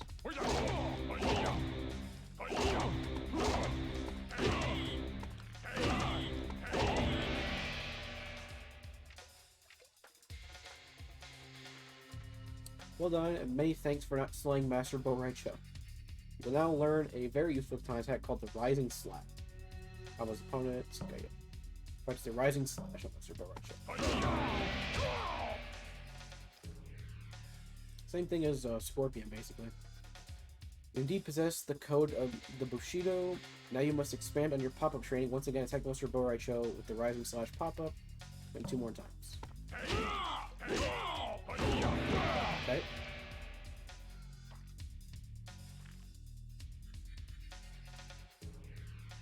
While using his katana, Kenshi can perform a sidestep swipe. Use this attack to. He uses this quick move first to dodge and attack, then to counter with attack of his own. Fade Master Borai with 5 successful sidesteps. So yeah, same thing as Scorpion. Okay, thank you. He does not have quite the range that Scorpion had. Scorpion had a lot more range than that. Or maybe I just suck. I probably just suck. Let's be real.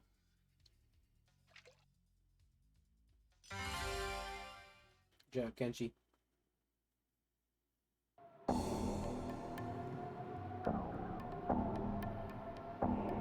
After defeating a master swordsman in Japan, Kenshi was confronted by an old Chinese man named Song who explained that, for a price, he could lead Kenshi to an ancient sword of historical importance. Although he was annoyed by the old man's persistence, Kenshi finally agreed to meet him at a remote location in China where the sword was located. He convinced himself that he should have a sword that reflected his greatness. Okay, so Kenshi is just that guy, basically. He's like, bro, I'm so fucking cool, I deserve a sword like that. You learn Kenshi's Tai Chi attack combination. You learn combos with greatly increased damage.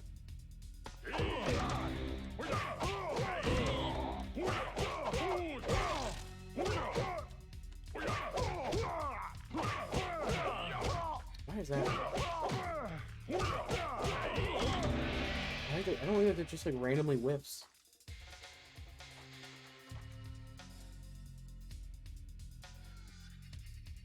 Okay. Excellent. This is this next quick knockdown combo is called Blind Justice. Okay. Most impressive, we'll see how you fare with a more complicated attack combo. This pop-up is called Fading Light.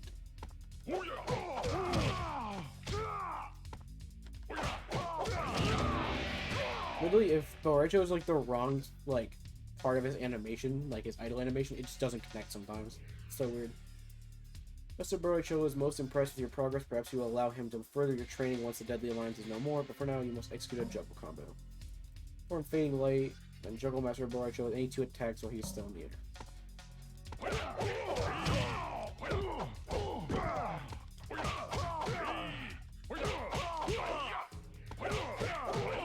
Please.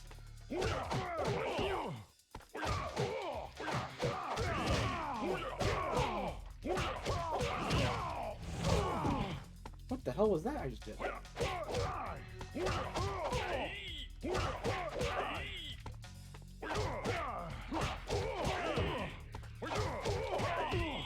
I'm doing... What is happening? That was...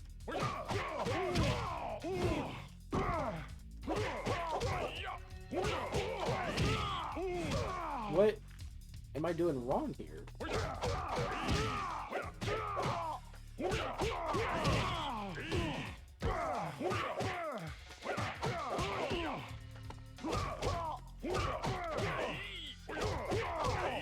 Please, it just doesn't connect.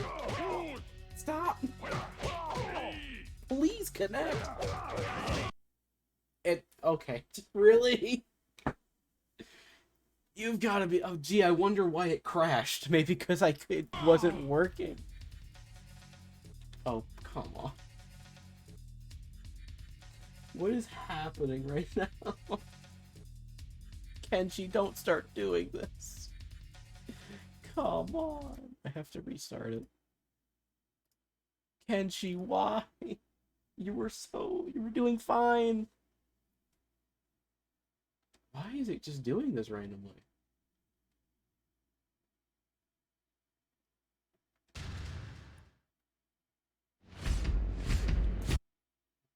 Somebody just decided to restart this. I don't get it. I also don't get why that Kenshi combo was just not working. Oh, not good.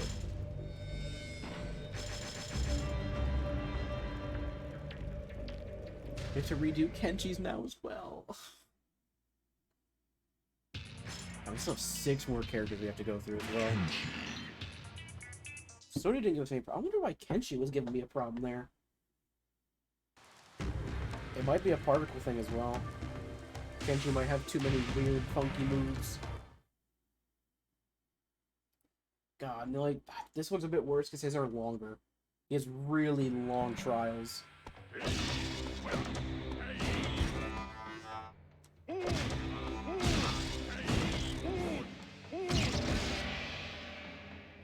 God, the weird whiffing attacks is just, I don't get it, man. It's so weird. What? Like, what could be causing that, really?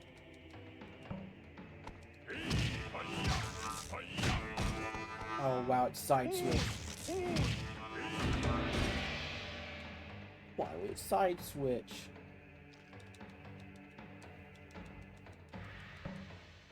Okay.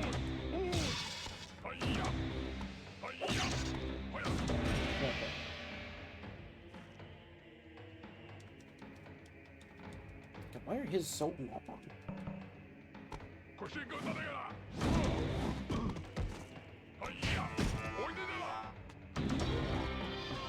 Superb. I guess that was superb. Sure.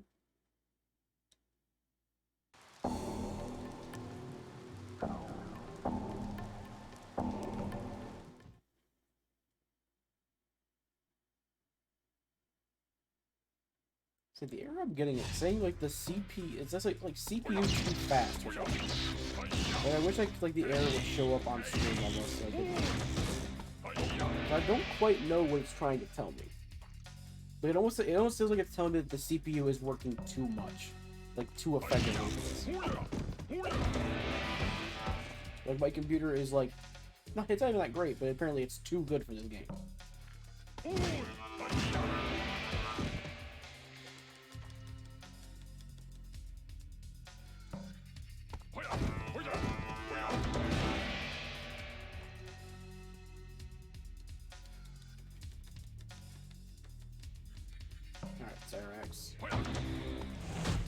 That's not... Well, I'm definitely doing a special move by accident. So I'm assuming it's probably like something like forward down Y is that special I keep doing by accident.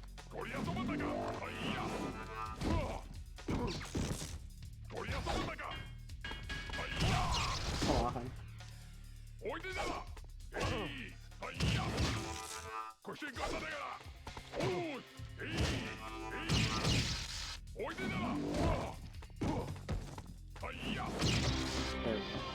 Outstanding. God, that can be rough.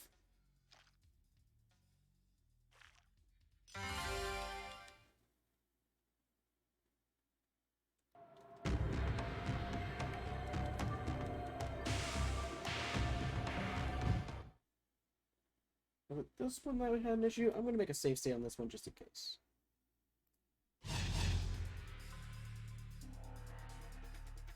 File.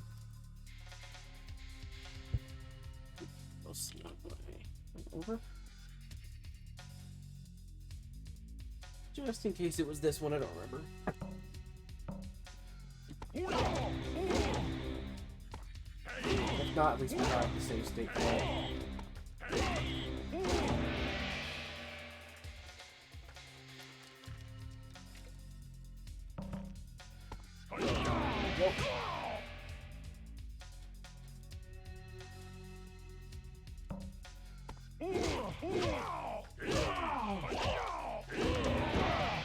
Okay.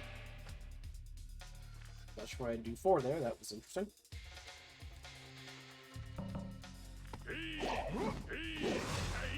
Please.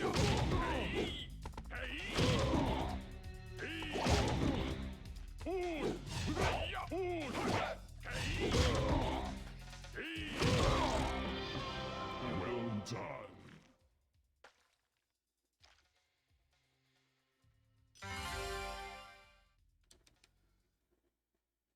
Alright, so we don't take 8 centuries in the next challenge, so it doesn't crash. I think it was this challenge.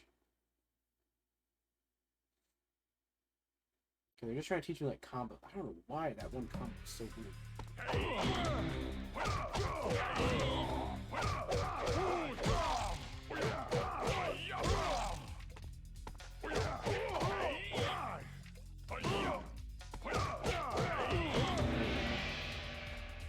The random whips that just make this take forever. But this again, okay. Nope.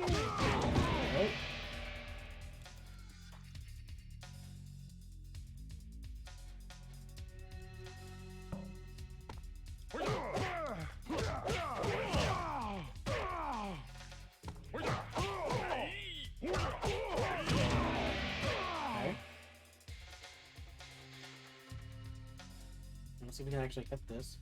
With any 2 attacks while he is still in the air.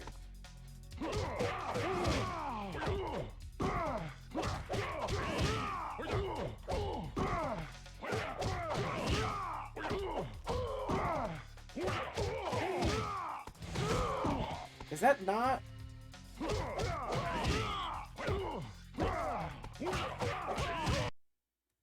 Okay. Thank God we save stated.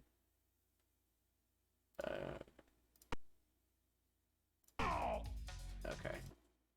Let's go ahead. Dolphin, emulation, flex. Here we go. We gotta open the game. God, this is so weird.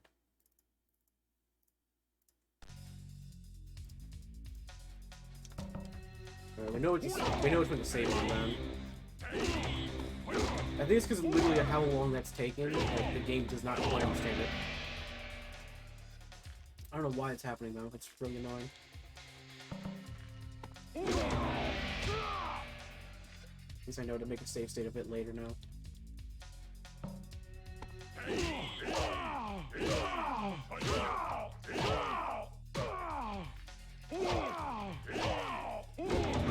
Yep.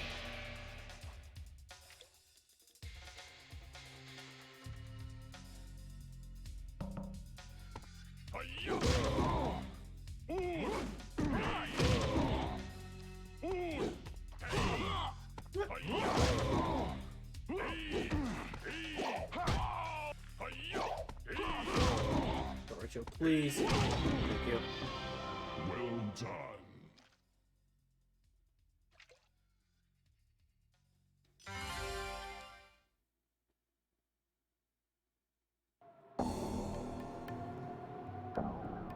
This fucking challenge. Quickly. States.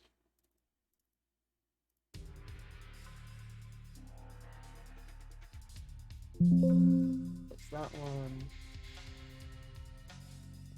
There we go.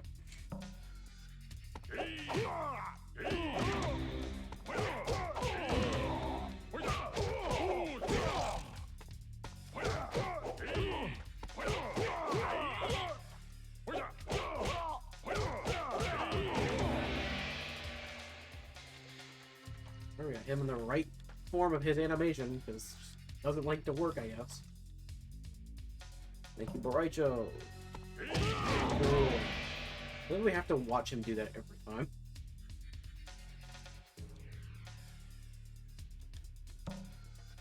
Okay.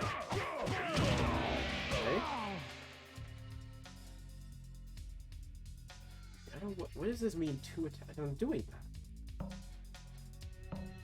Any 2 attacks while he's still in the air.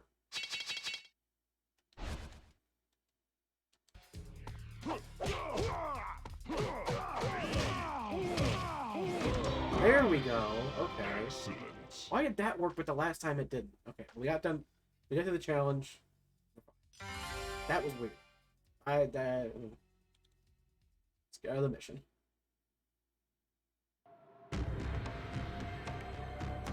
Real quickly, just in case that happens again, I am actually going to resave state it. I don't really know how these work. We're going to really abuse these. And I'm not having it happen again. Kenshi traveled to China to meet with Song, the old Chinese man guided him through an underground labyrinth, which led to a burial chamber. Song instructed Kenshi to lift a heavy stone lid from an altar-like structure. Song explained that Kenshi would find the sword hidden inside. Look, it's Moloch. We still have not seen yet because we have not done the talent. Master Borucho suggests that you pick up the pace and learn 2 combo sets in the same session. Have we not? First, you practice his Sancho combos. Okay, as long as these like are more reliable than his other ones, they actually hit. First, Kenshi masters some katana combos as well. These are connecting. Most impressive, now execute a few pop-up combos while still in the katana fighting style.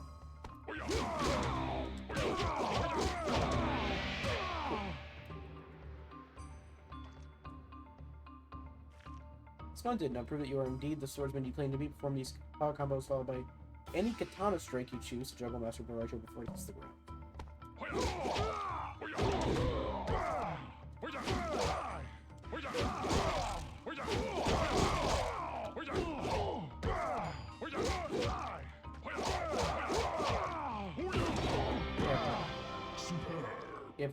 If they hit the wall and side switch, the combos just don't count for some reason. I don't know why. It's so weird. Little bit of old school jank, I guess. Should expect this. Upon opening the altar, the last thing Kenshi saw was a bright green blast. He stumbled back, blinded. The old Chinese man's Song was in fact the sorcerer Shang Tsung, who devoured the souls of the warrior kings that Kenshi had released.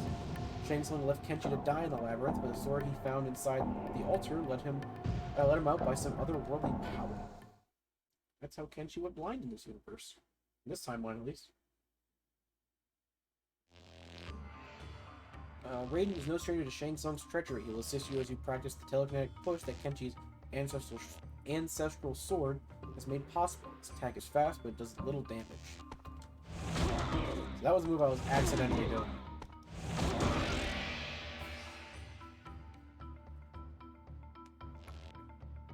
Excellent, now dodge Raiden's lightning projectile and then push him with your telekinetic powers. Okay.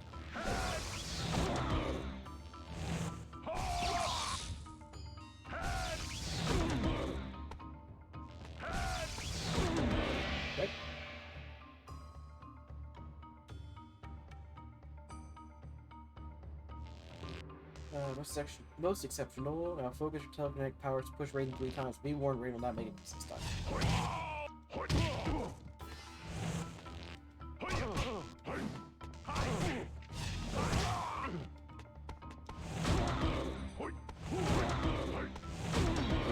Raiden really did not make it easy that time. Man, he made that tough.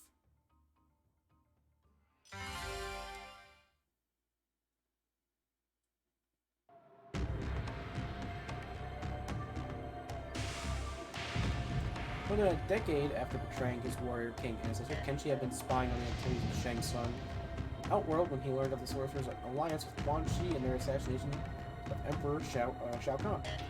He relayed the information to Jackson's Earthrealm, but upon returning to Outworld, he found that his portal beacon had no longer received a signal. He was trapped in Outworld. Kenshi got the big lore, bro. The big lore. Kenshi's telekinetic toss hits twice and has good range, but it is slow and The slow start will leave you vulnerable. You also take more damage than normal if you are struck while performing it.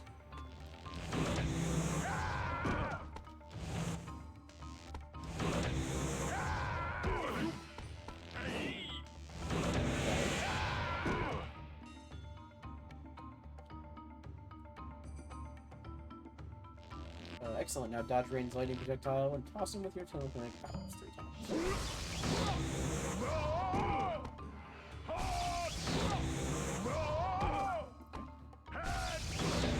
Cool.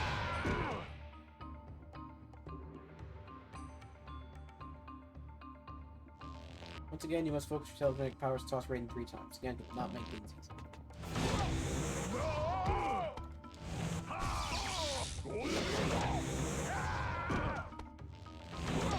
God, don't make it too hard, Raiden. I barely got past that one.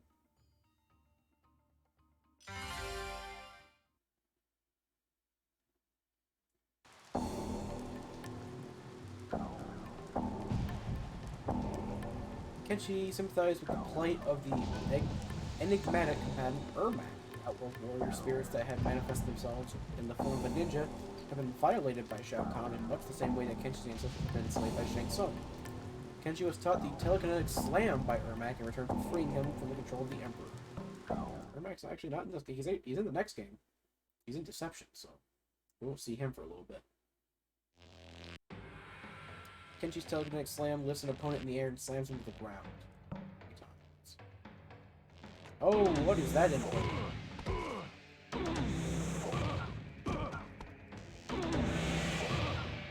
I think I can just kind of mush the shit out of the buttons and it works. That is a weird input. Powers are increasing now. Combine the slam with another attack. Execute the telekinetic slam on Raiden, then juggle with the Tai Chi attack while he's in the air.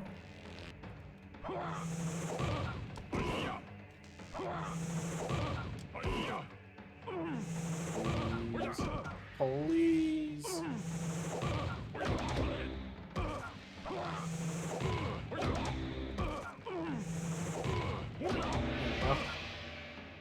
Oh, grief.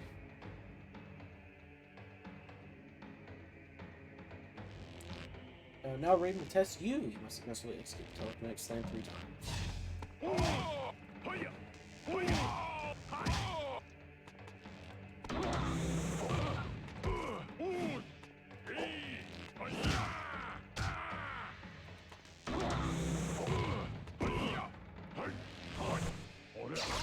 Ow. There we go. Excellent. Excellent. Like he believes in me.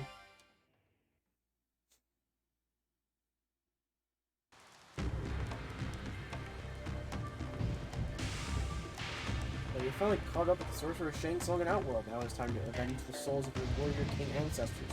Expand upon your combo train by learning Kenshi's style branch combination attacks, and rain suffering upon the evil sorcerer who received you so many years ago.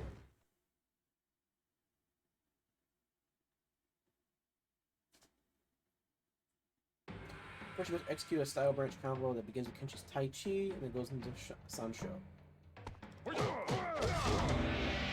Hopefully these hit more consistent against Shang Tsung than Barancho. Next, you'll pummel Shang Tsung with a style branch combo that starts from Tai Chi, goes into Sanshou, and then continues with one more hit while still in Sanshou.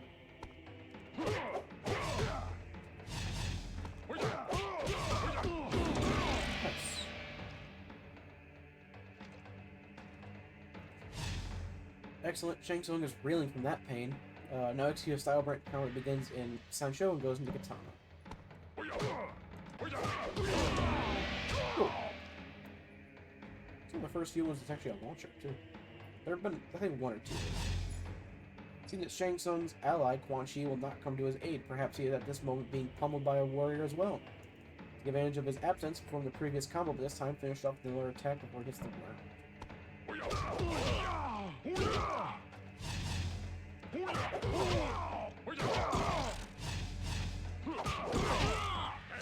There we go. Trying to figure out what was fast enough there. Most brutal, you truly are the greatest warrior Earthrealm has ever known. Now avenge your ancestors and finish Shang Tsung off with a devastating style branch that makes use of all three of Kenshi's fighting styles. Tai Chi, Bisansho, and finally Indica.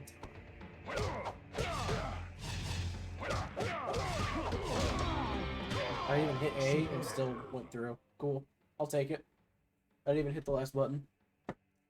Once again, being safe because Kenshi did this before.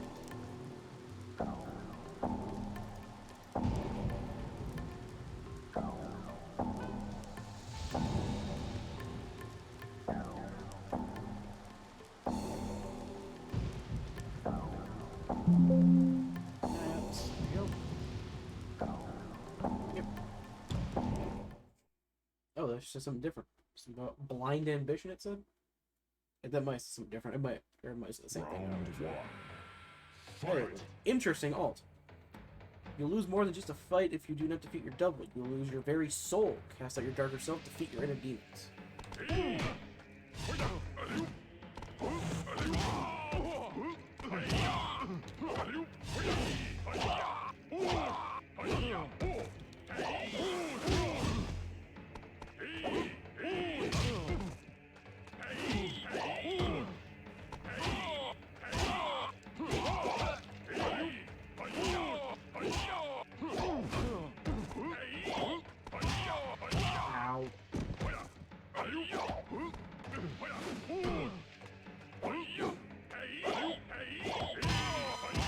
Shit. Wins. Should I see that coming? Round 2. Fight. Don't do the special.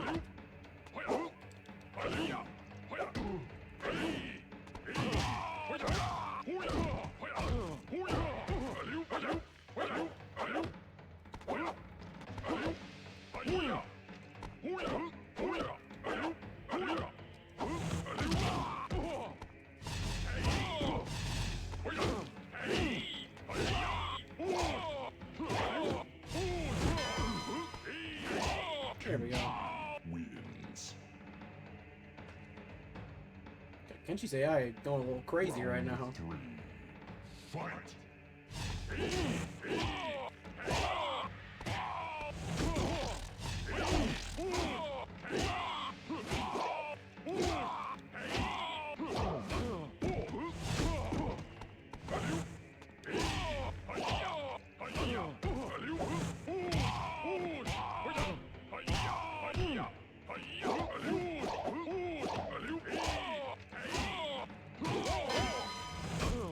Yep. Wins. It's going pretty Round okay so far 4. now. Fight.